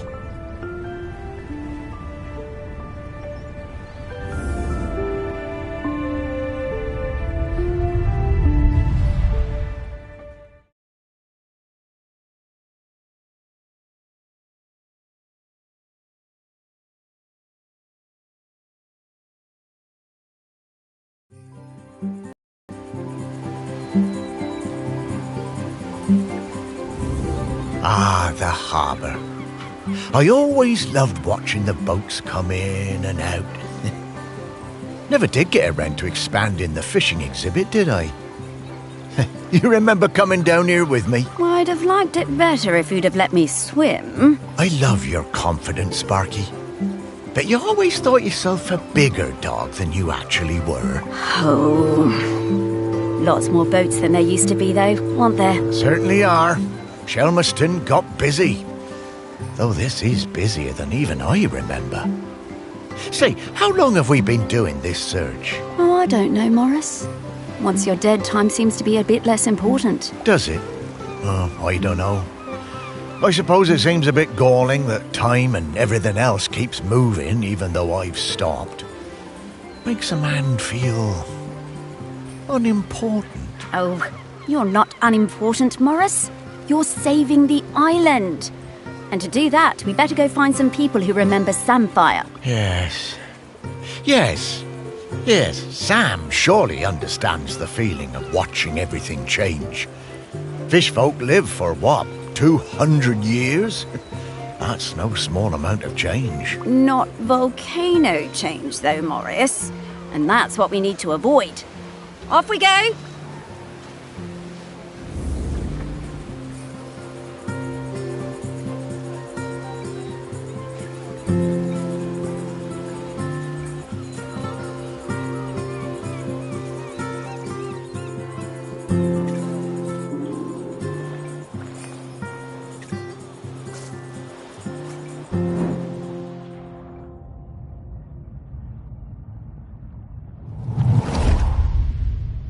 It was the 6th summer after I spawned that I went to my first Aggie's Day ceremony. You know, Aggie, the dry cider who saved the world from cracking in two. We don't go on land until we're 6 years old. It's all swimming, wafting around. Standing up is hard at first, the weight distribution. Anyway, I went up dry side for the ceremony, and that was where I first met Sam. It was so loud and hot out there, all that shell blowing. I was bored, and my body felt dry and heavy. I was too young, really. There were souvenir stalls selling bracelets with little stones of polished lava. I wanted one so bad I would not shut up about it. Sam saw I was fed up. They took me up the beach, away to the dunes, and Sam gave me a little polished stone of my own to play with. Had a heart of gold, they did. It wasn't until years later that I found out it was a tiny replica of the one Aggie died on.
We became good friends.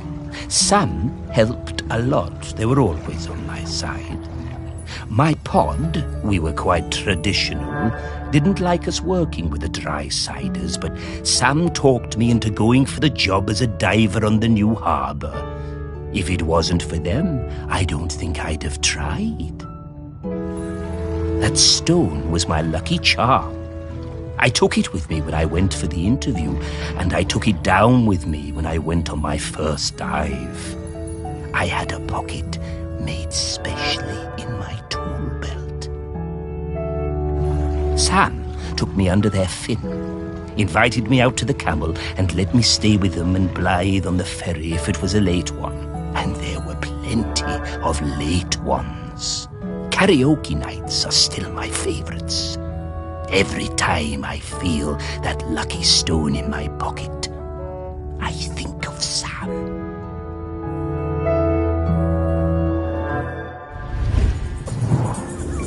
I remember all the fish folk coming up on the beach for Aggie's Day when I was a lad. Seems less of a big deal these days. I guess they still celebrate it, but, well, it's a lot more sedate. Back then, it was a huge event.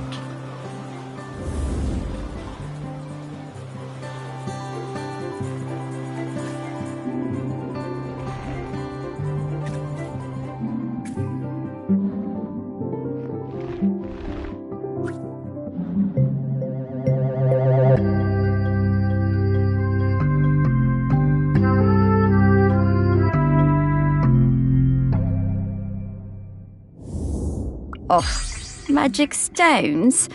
I knew humans were superstitious, but I thought the fish folk would be a bit more savvy.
getting the scent of Grenkins again, Morris.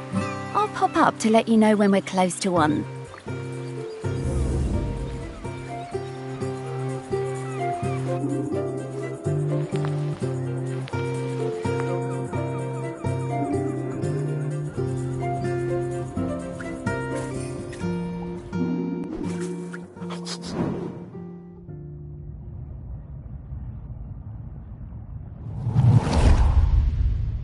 I first met Sam when I sailed the new ferry, the Queen of the Isles, into harbor.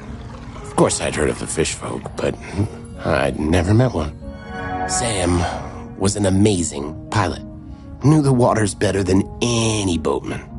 It was strange steering a course for someone actually in the water, but we never went wrong with Sam to guide us in. Next time I was in Chelmerston, we went for a drink at the Camel. I'm more into bats than beer, but Sam was intriguing, and the atmosphere in there was great, like a warm nest. Great band, too. Awesome sousaphone player. I think we got on because we were both a little bit on the outside of things. Sam invited me over for toast and hot chocolate.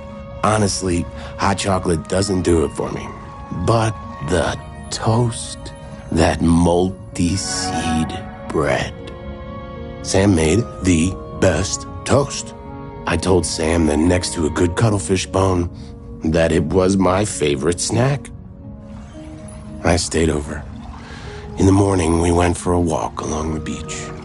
And just as the sun was rising, I took them flying on my back. We went up and looked down over the island.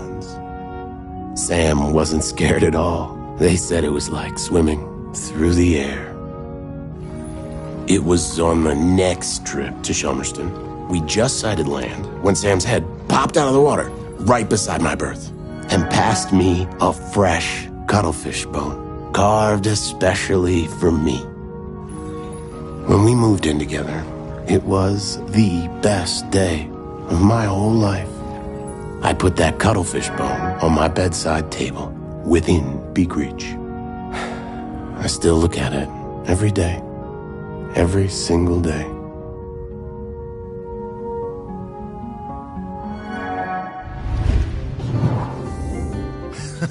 I just remembered that time Blythe and I did a duet at the karaoke. Oh, I can't believe I agreed to it. Must have had a few too many. I never knew how Sam and Blythe met.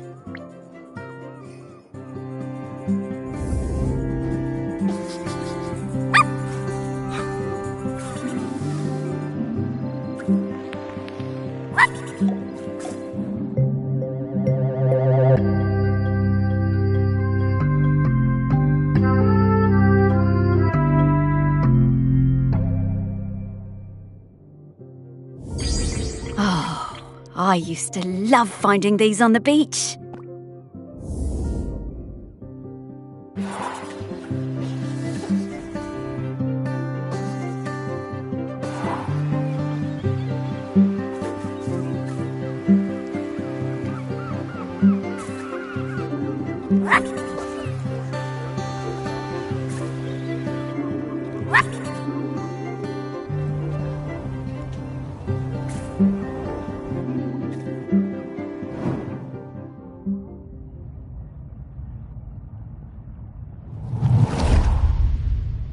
When I was a kid, I hated the annual Morlo Cull. I was kept away and found excuses not to be there. Then, aged 10, my dad marched me down to the beach with other men and put a knife in my hand. It was the worst day of my life. I saw Morlos slit from jaw to belly, more blood than you could imagine. I didn't sleep for months after. But you grow up, don't you?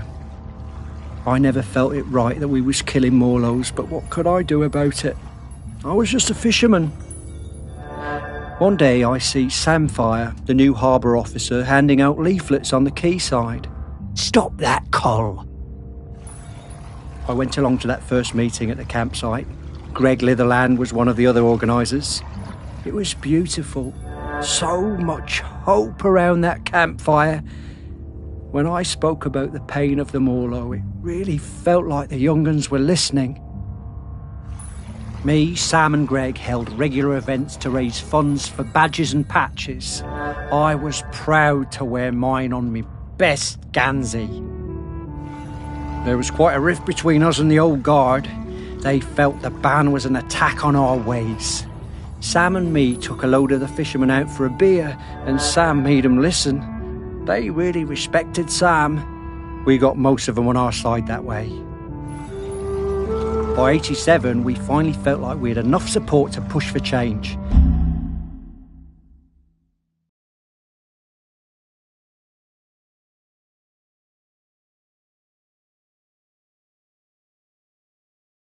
So the week before the Morlo showed up, we organised a mass dying on the beach.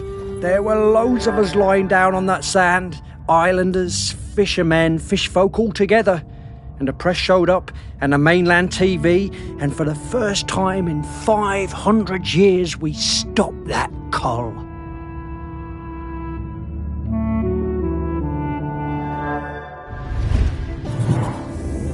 I'm so glad we don't do that cull anymore. I was proud of Sam and that lot when they finally made the old uns see sense. And, well, I did my part. Held a lot of those early meetings at the museum, we did.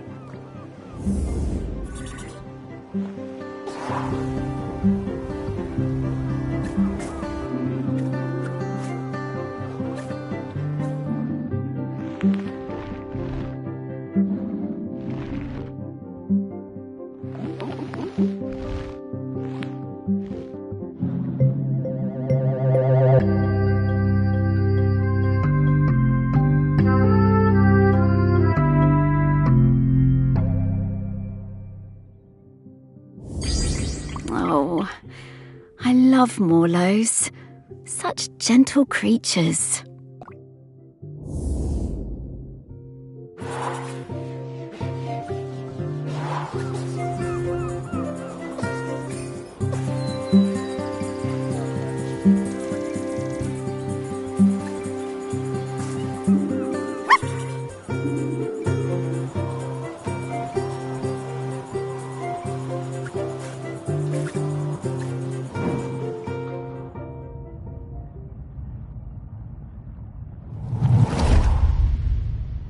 By the time Sam started as the harbour controller in '79, the fishing industry in Shelmiston was on its arse. No way to compete with those factory trawlers from the mainland, was there? Couldn't moor those things anywhere near the island, even if we had them. Of course we were all smuggling, stands to reason, done it? There was no money. All those old fishing sheds on the quay, the ones the tourists like, were falling down. Old place looked, pardon me, like a tip. There was a lot of trouble at first. Sam trying to stick by the rules and catch us out any way they could, and us trying any which way to give her the runabout. Wasn't easy, mind you. She was smart, that Sam. You never knew when they were going to pop her head out of the water beside your tub. And to be fair to Sam, some of them smuggling boys were bad uns. Worse stuff than booze on some of them boats, and that's the truth. Probably no bad thing Sam put a stop to it.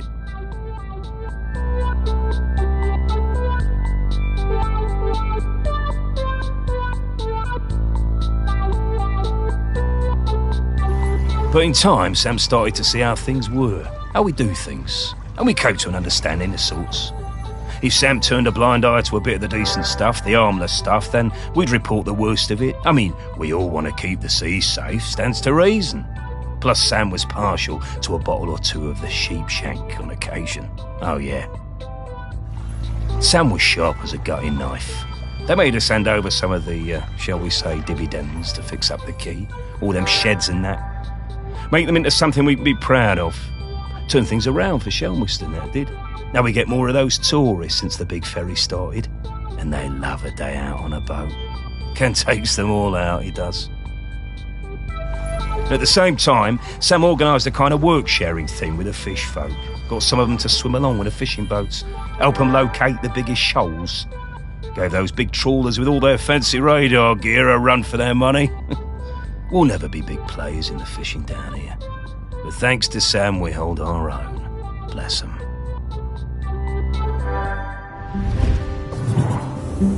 I reckon I still have a bottle or two of Sheepshank stashed away at the museum. Don't suppose anyone will ever drink them now.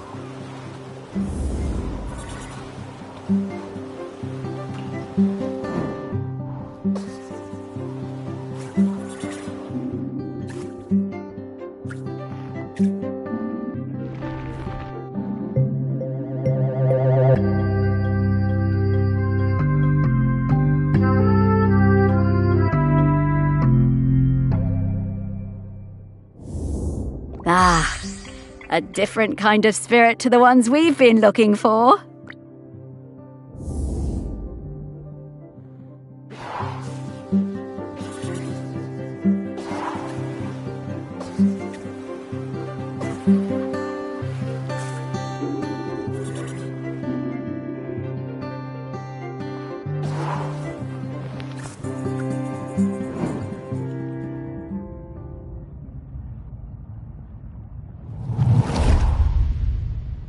I swim with a pod south of the Fire Isles.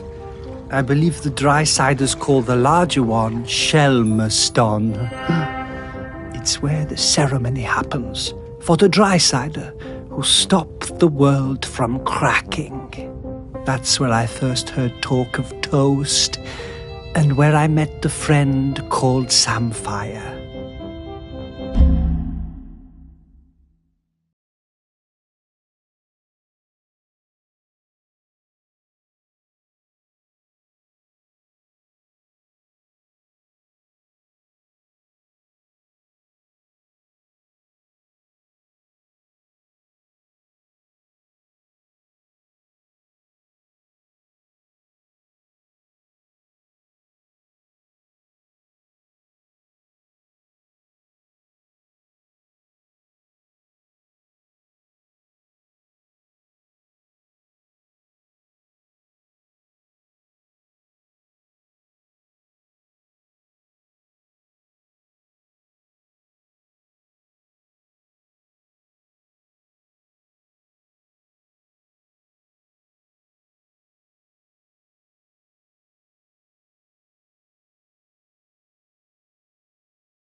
I did not believe it at first. A food which snaps so dry.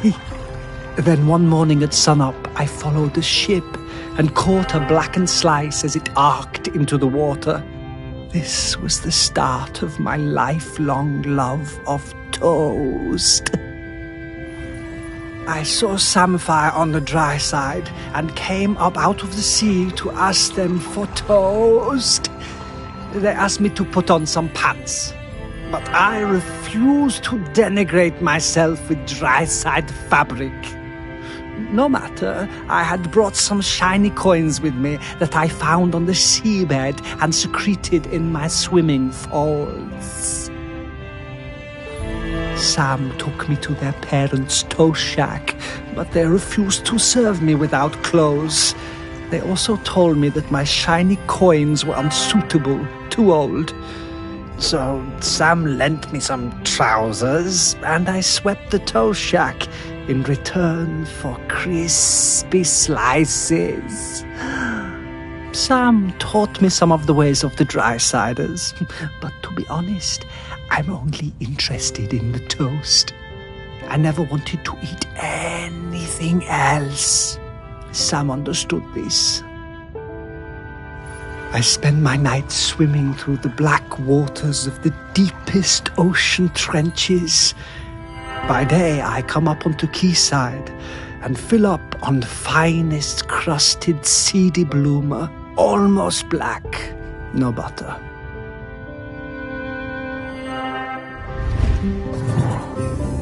Oh, I could really go for a nice piece of toast right now. But, yeah, with butter.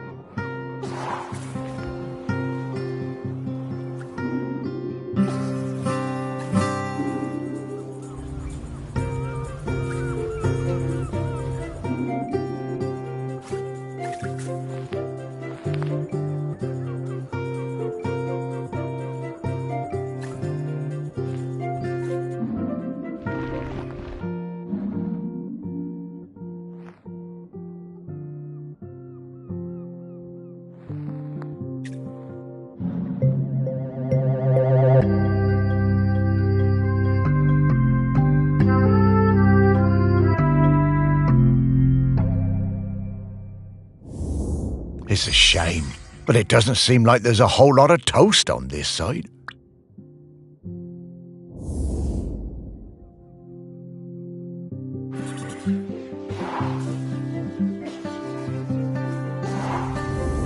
Oof. Sam, this is an easy scent profile. I'm coming, Sam.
Ahoy there, Samfire! Morris and Sparky! Lovely to see you both. What can I do for you two? Well, we wanted to ask you something. It's about Aggie. She doesn't have long left now, does she? Poor thing. No, not long at all. We were hoping you might replace her as custodian. Oh, Morris, I spent years of my life as harbour master trying to keep people from meddling with nature. I don't feel any differently now. I'm appreciative of all Aggie has sacrificed for us, but the island spirit isn't evil. It just needs to erupt from time to time. And if it needs to now, let it, I say. Let nature do what it must. As the fish folk say, the tides will tell. Yeah, Sam, I hear that. I really do. No, Morris. We can't just give up. Now, we'll talk about this in a bit, Sparky. Sam, it's always good to see you. Will you be around later? I think I will. A volcanic eruption is a rare and beautiful thing. I think I'd like to see it.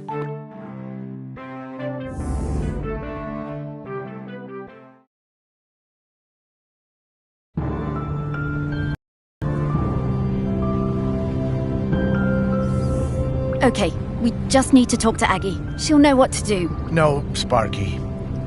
I've been thinking about it, and I think Samfire's right. I think it's maybe time to let the town go. No, Morris. It's not. No, it's all right, Sparky girl. It's over. This isn't my town anymore. The only ones around here who remember me are ghosts. That's not true. No, it is. But that's all right. Truly it is. Everything for a season and all that. And I miss the people I knew. The people who've moved on. I want to see them again. I think I will take Pete No-Chop on his offer and head into the west with him. Shelmerston doesn't need Morris Lupton any longer. Morris Lupton, you will not give up. You have been granted a precious responsibility and you will honor it. Sparky? I'm sorry about that. Remember when I told you I was mostly Sparky? I am, but mostly. Then what else are you? I am the rock that you stand on. The wood you people built this town from. the magma bubbling beneath your feet. I am Selmiston, and right now I want to erupt. But I have also made connections to the things that live here. Connections I want to keep alive. I need you, Morris. Right. Well, And I'm still your Sparky. And I need you, Morris. We all do. Oh, Sparky. I know you feel forgotten. I know you want to move on. I do too, but I can't until I wrap up this last bit of unfinished business. Will you try one last avenue with me? If we still can't find a solution, then I'll be done. It'll all be done. And we can go into the West together. Please. All right, Sparky. One last try. But who else is there to talk to? Aggie. Aggie? But where is she? Oh, she's everywhere, isn't she? She is. But I can sniff her out. I just need some mementos. But where would we find mementos from back then? Oh, of course. Back to your museum, Morris.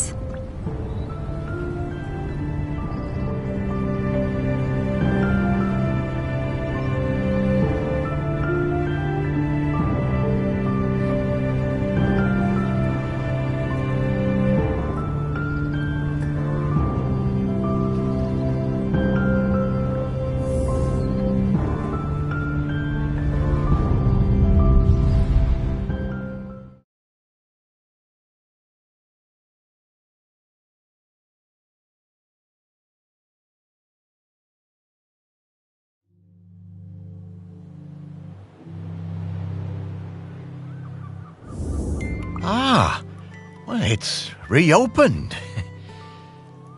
Well, I suppose that's good. Need to keep up the footfall. Everything has to move on. Well, yes, but, it is still your museum, Morris. It wouldn't be here without you. Ah, it was never my museum, Sparky. It was Shelmerston's. It's changing, but, I think it should. So, what happens now? How do we find 4,000-year-old memories? Come with me, Morris. There's one more thing I ought to show you. Okay, Sparky.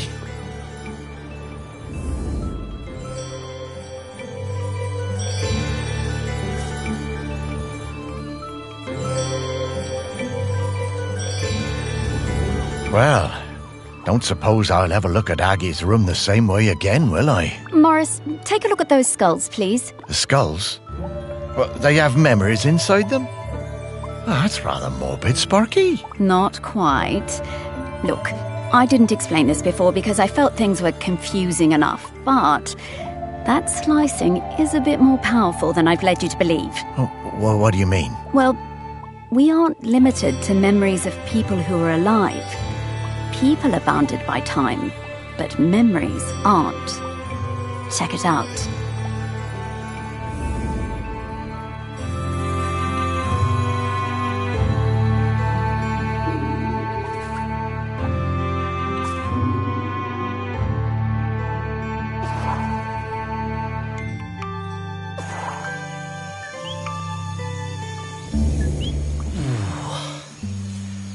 Oh, I didn't think dead stomachs could get queasy, but here we are. Where are we, Sparky? When are we, Morris? This is Shelmerston in Aggie's time. You should be able to find some memories of her here. You are some dog, Sparky.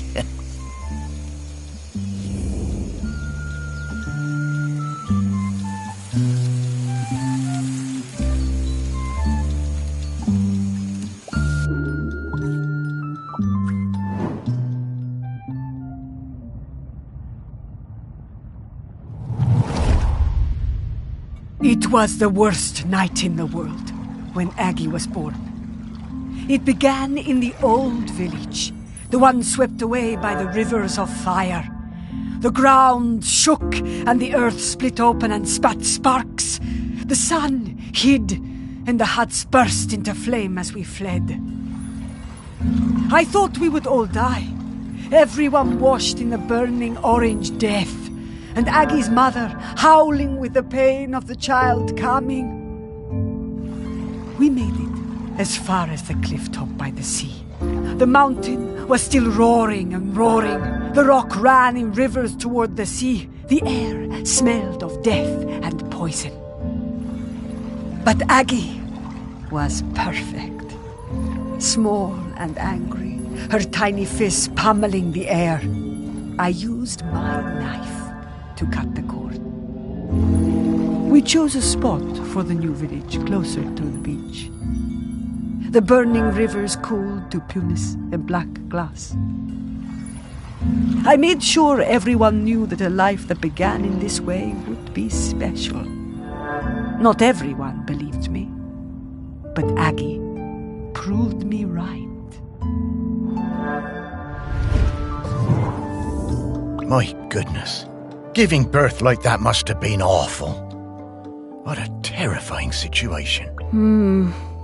So, where do you think that knife is? Should we look around here, or...? No, I'm pretty sure I've seen that knife before. Back at the museum, I reckon. Okay, Morris, let's go.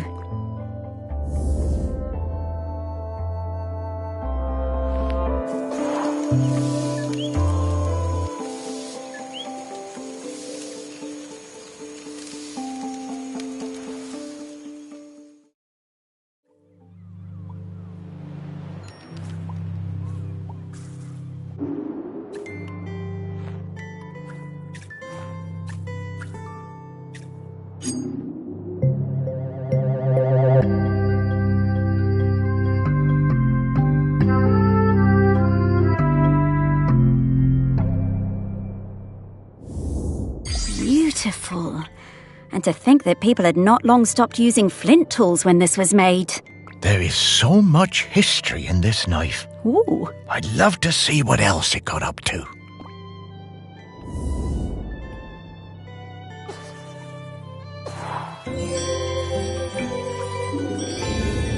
I'm getting the scent of Grenkins again, Morris. I'll pop up to let you know when we're close to one.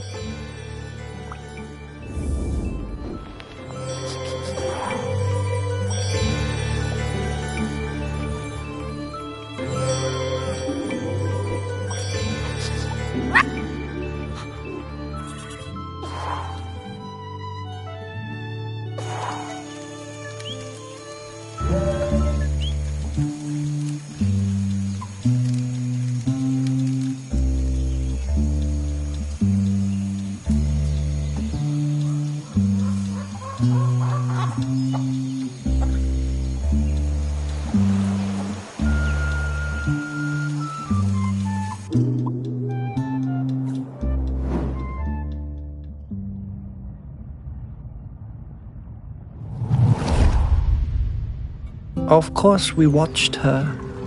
We had heard of her birth and seen her on the shore.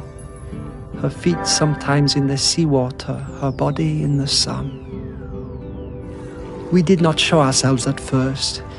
As a test, we left the mirror on the black shore, born of the volcano on the same day as her, and waited to see what would happen, to see if it called to her. She picked it up, turned it from side to side. She took it home. The next time I saw her, I introduced myself. We sang together, and I showed her how the mirror worked. How if you emptied your mind and thought of air and light and sea, you would see things in its surface. How things would unfurl in the future. Aggie was better at mirror gazing than any of us sea folk. She saw a girl, her own daughter not yet born, as leader of the dry folk. I told Aggie to keep on gazing into that mirror, that one day the island would need something more than a leader.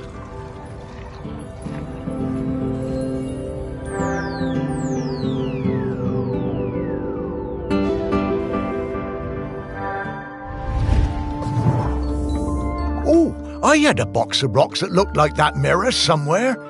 Where did I put it?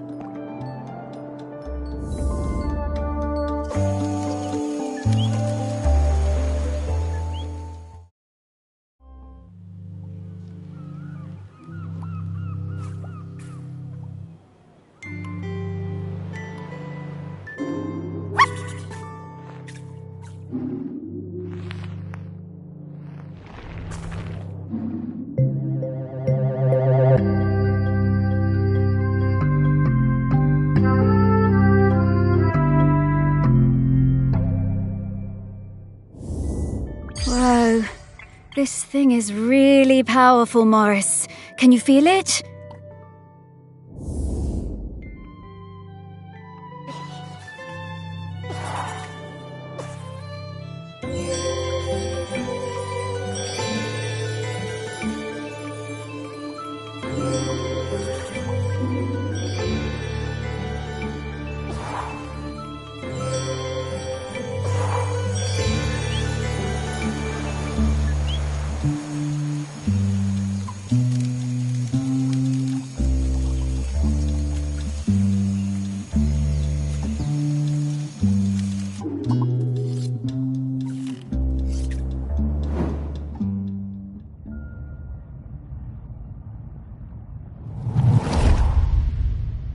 I was always fearless. My mother Aggie told me there was nothing I couldn't do. With Otsul and without, I hunted the deer in the woods and the hares on the mountain, all before I had taken my first lover. And younger still, one time Aggie had me knock her tooth out when she was in terrible pain. I didn't mind even when the blood poured out. It was easy for me. Spears and knives were my nature. Death and courage were my meat and drink. I knew about Aggie's mirror, of course, but did not believe all of it. When Aggie warned us the Mauler was sick and there would be fewer calves for the following years, none of us listened. It was to be my first cull. I wanted their blood. It was my nature. We would not take less of the Mauler just because an old woman told us to. She came to the beach after the Mauler slaughter, her hair wild, eyes burning with fury, raged and shouted like a woman out of her mind. "We had killed too many," she said. Then she left the village, told us she was done with all of us, forever. As Otsul marked me with oil and blood, I did not mourn my mother leaving. I was young and foolish, and the sight of her ashamed me. But of course, I did not see what was to come. To think that they were still having the same arguments about the Morlo way back in the Bronze Age. Aggie must have sensed the trouble ahead. Maybe she was trying to find a way to prevent it.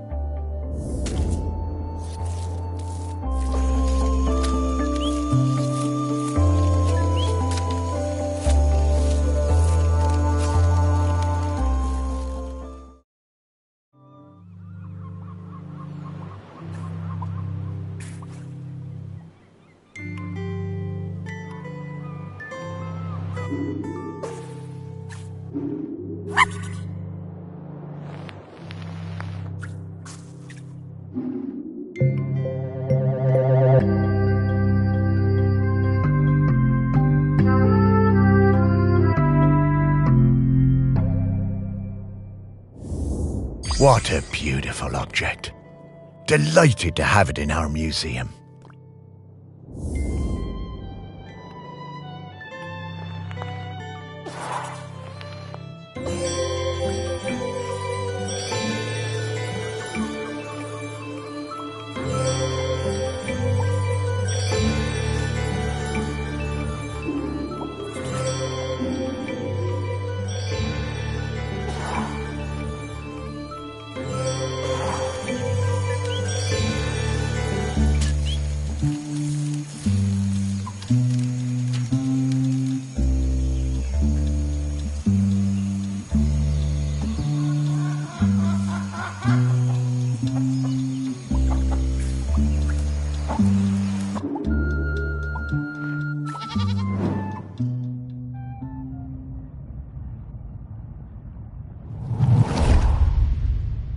She was alone, and I would bring her food sometimes, samphire and sea urchins. She would make dry food and we would eat it together. Textures unlike any we knew that broke apart in your hands and in your mouth. We would sing together, make tea together. We became her family. The dry folk left her alone. She had a companion for a few seasons, a hind who came down from the mountain and slept at her fire. And then, for a few more, a golden hare that ate from her hand. One night we all felt it, those of us in the water and those above, the island waking, rumbling, alive again, more furious than before. I found Aggie awake, tending her fire, unsleeping, unresting, staring into her mirror. She told me she'd seen the island sinking into orange fire and boiling sea, lost forever above and below.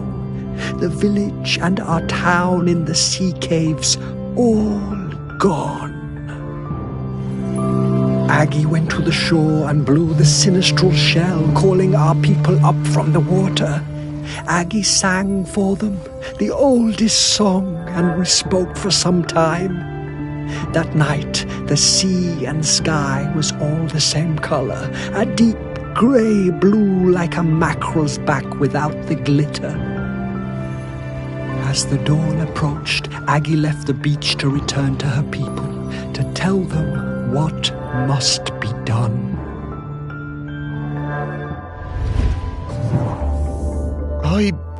I'm not sure I want to see what happens next. We have to, Morris.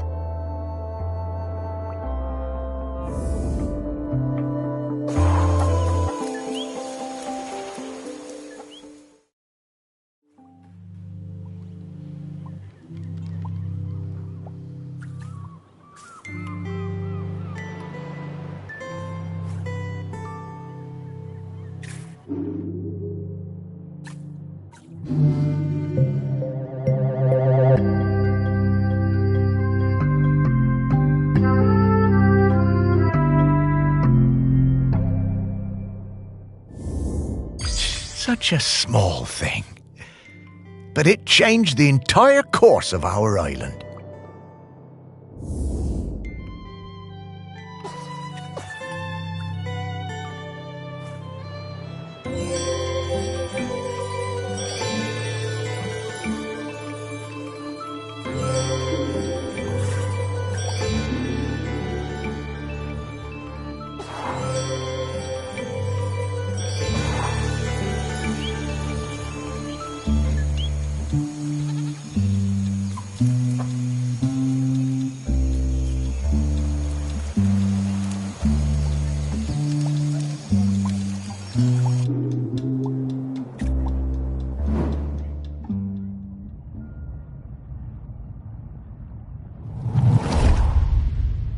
We heard the shell and knew Aggie had returned.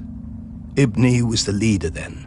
It had taken many seasons, more than we would have liked, but there were finally enough Morlo again and our village was growing. We were strong. Some of the younger ones didn't know Aggie and didn't want to hear her, called her a moon-shot crone. But Ibni looked in her mother's face and saw the truth of it. The end would come. The earth was growling again. There would be hot rivers of death and clouds of poison. But Aggie brought us the answer. She would give herself to the island. Ibni's voice shook. Surely a deer or a goat would be enough. The year's finest, blackest calf. Aggie cast down her eyes and shook her head. We all knew. I offered my blade, but Aggie turned me away. She took her knife that had cut her own cord the night the volcano last erupted and wrapped Ibni's fingers tight around the bone hilt. It must be you, Ibni, she said, and it must be now before the sun comes up. This day, This morning, or we are all gone. The village, the people, the island. Aggie embraced her daughter. Ibni whispered something, but I could not catch the words. Both women's faces shone with tears. Aggie sat on the ceremonial stone, the tears streaming now from all of us. Aggie delivered her final message. She told us her body must not be burned or given to the sea, but lain in the earth of the island beneath the mountain.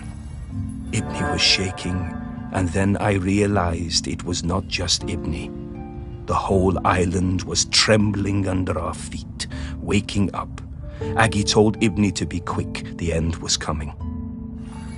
As Aggie took Ibni's hand and guided the knife to her side, we saw the fish folk rising from the sea, hundreds of them, so many. I had no idea there were so many. Aggie was quiet the whole time, but Ibni cried out, a sound of longing and hurting from her heart like I had never heard. Then she fell silent, and as Aggie's life poured from her body, the island and everything on it fell suddenly still. Utterly still. We wept then, in sorrow and relief. Then the fish folk were among us, countless, numberless. One embraced Ibni, holding her up as it seemed her own legs might give way. When the sun came up that day, land and sea folk stood together for the first time, talking and singing the old songs, Aggie's songs, together. Ibni and the fish folk took Aggie up onto the mountain. They laid her in the peat alongside the knife and all the things she would need on her journey. Ibni watched over Aggie for days afterwards.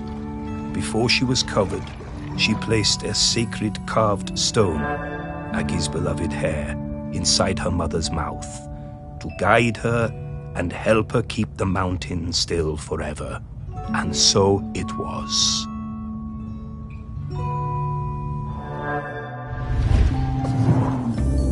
Oh, Aggie. Now that's bravery.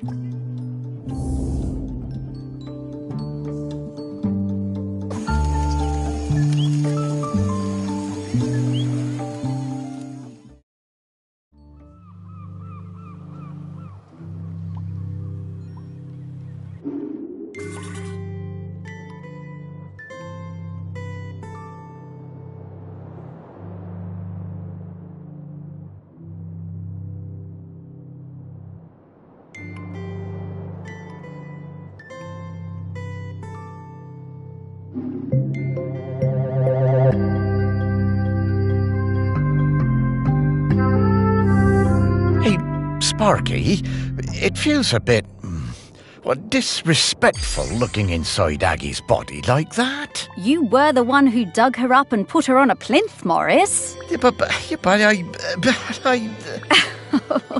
Relax, Morris. This body isn't Aggie anymore. She's long past needing this old thing. Well, all right then.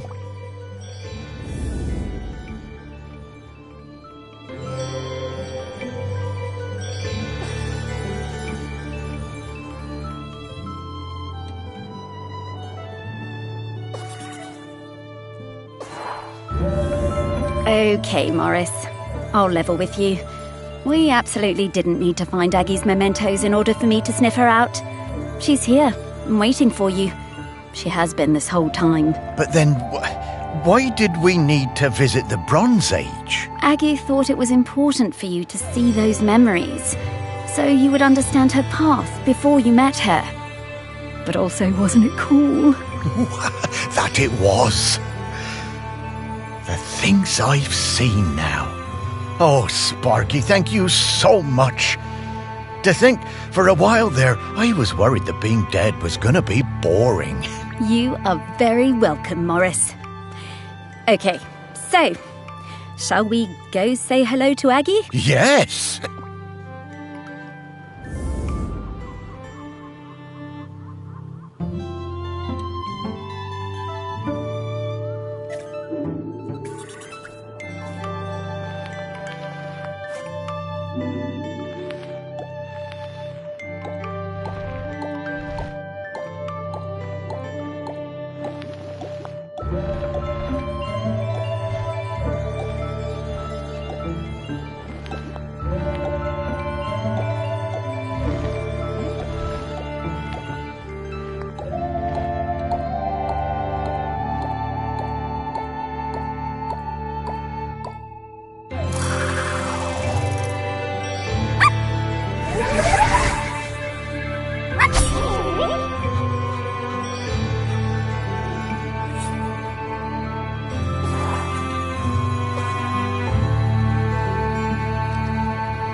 Oh, I'll sing you a song of the Queen of the Sea.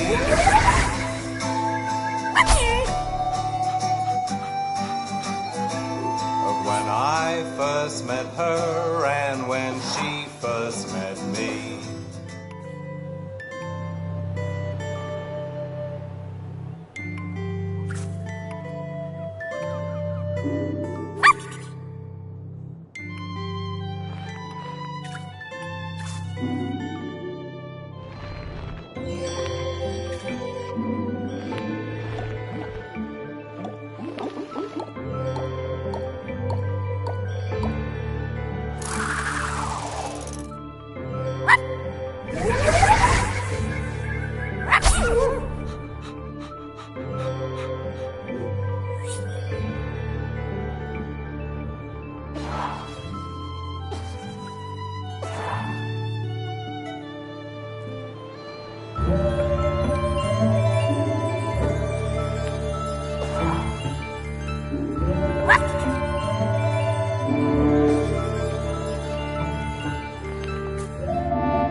Only one more riddle to solve, Morris. And then... And then? Wondrous delights, Morris. Wondrous. Yeah, right. Quiet, dog. You're in the company of riddle masters here. Just one more, Morris. One more.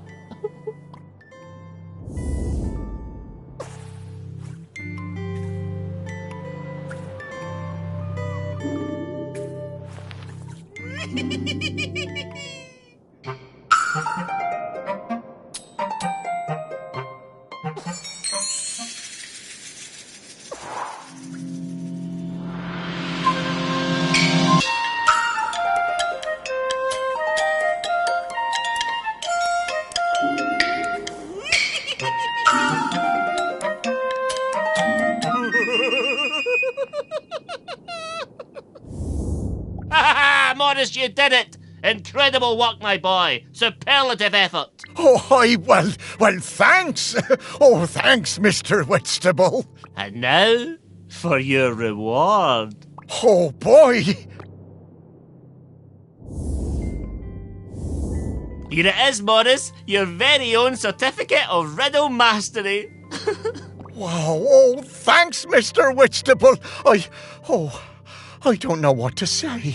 I'm so proud of you, Morris. And listen, whenever you want to look at this certificate again, to bask in your own brilliance, you only have to press pause and you can look at it again. And now, a song. I work when I play and I play when I work. I can run but don't walk, I have a mouth but don't talk. I grow in the winter, I die in the spring. I have eyes but don't weep, I have a song but don't sing. What am I? Why am I? Why do I exist? Who owns the fish? Riddle me this. What is that which belongs to you, but others use it more than you do? What goes up and down the hill? In spite of all it standeth still. I have streets but not roads, forests, no trees. I have rivers, no water. What am I, please? What am I, please? What does it mean? What did you miss? Who owns the fish? Riddle me this. Who owns the fish? Riddle me this. But why is a raven like a writing desk? And why does a mouse, when it spins, a three-legged man goes to bed every morning? Tell me some more of these wondrous things. Yes, answer my riddles, please, I insist. Who owns the fish? Riddle me this. Riddle me this. Who owns the fish? Who owns the fish? Yes, riddle me this. Who owns the fish? I work when I play and I play when I work.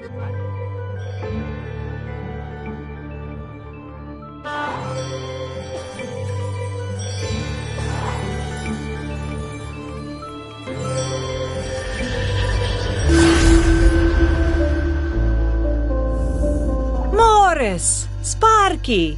It's so good to see you both. Hey, Aggie. Wait, you know me? Of course I do. Morris Lupton, one of the best-loved men in the history of Shelmerston, with the very finest dog. Me? Oh, I don't know. Come now. Let's go out of this place, into the air.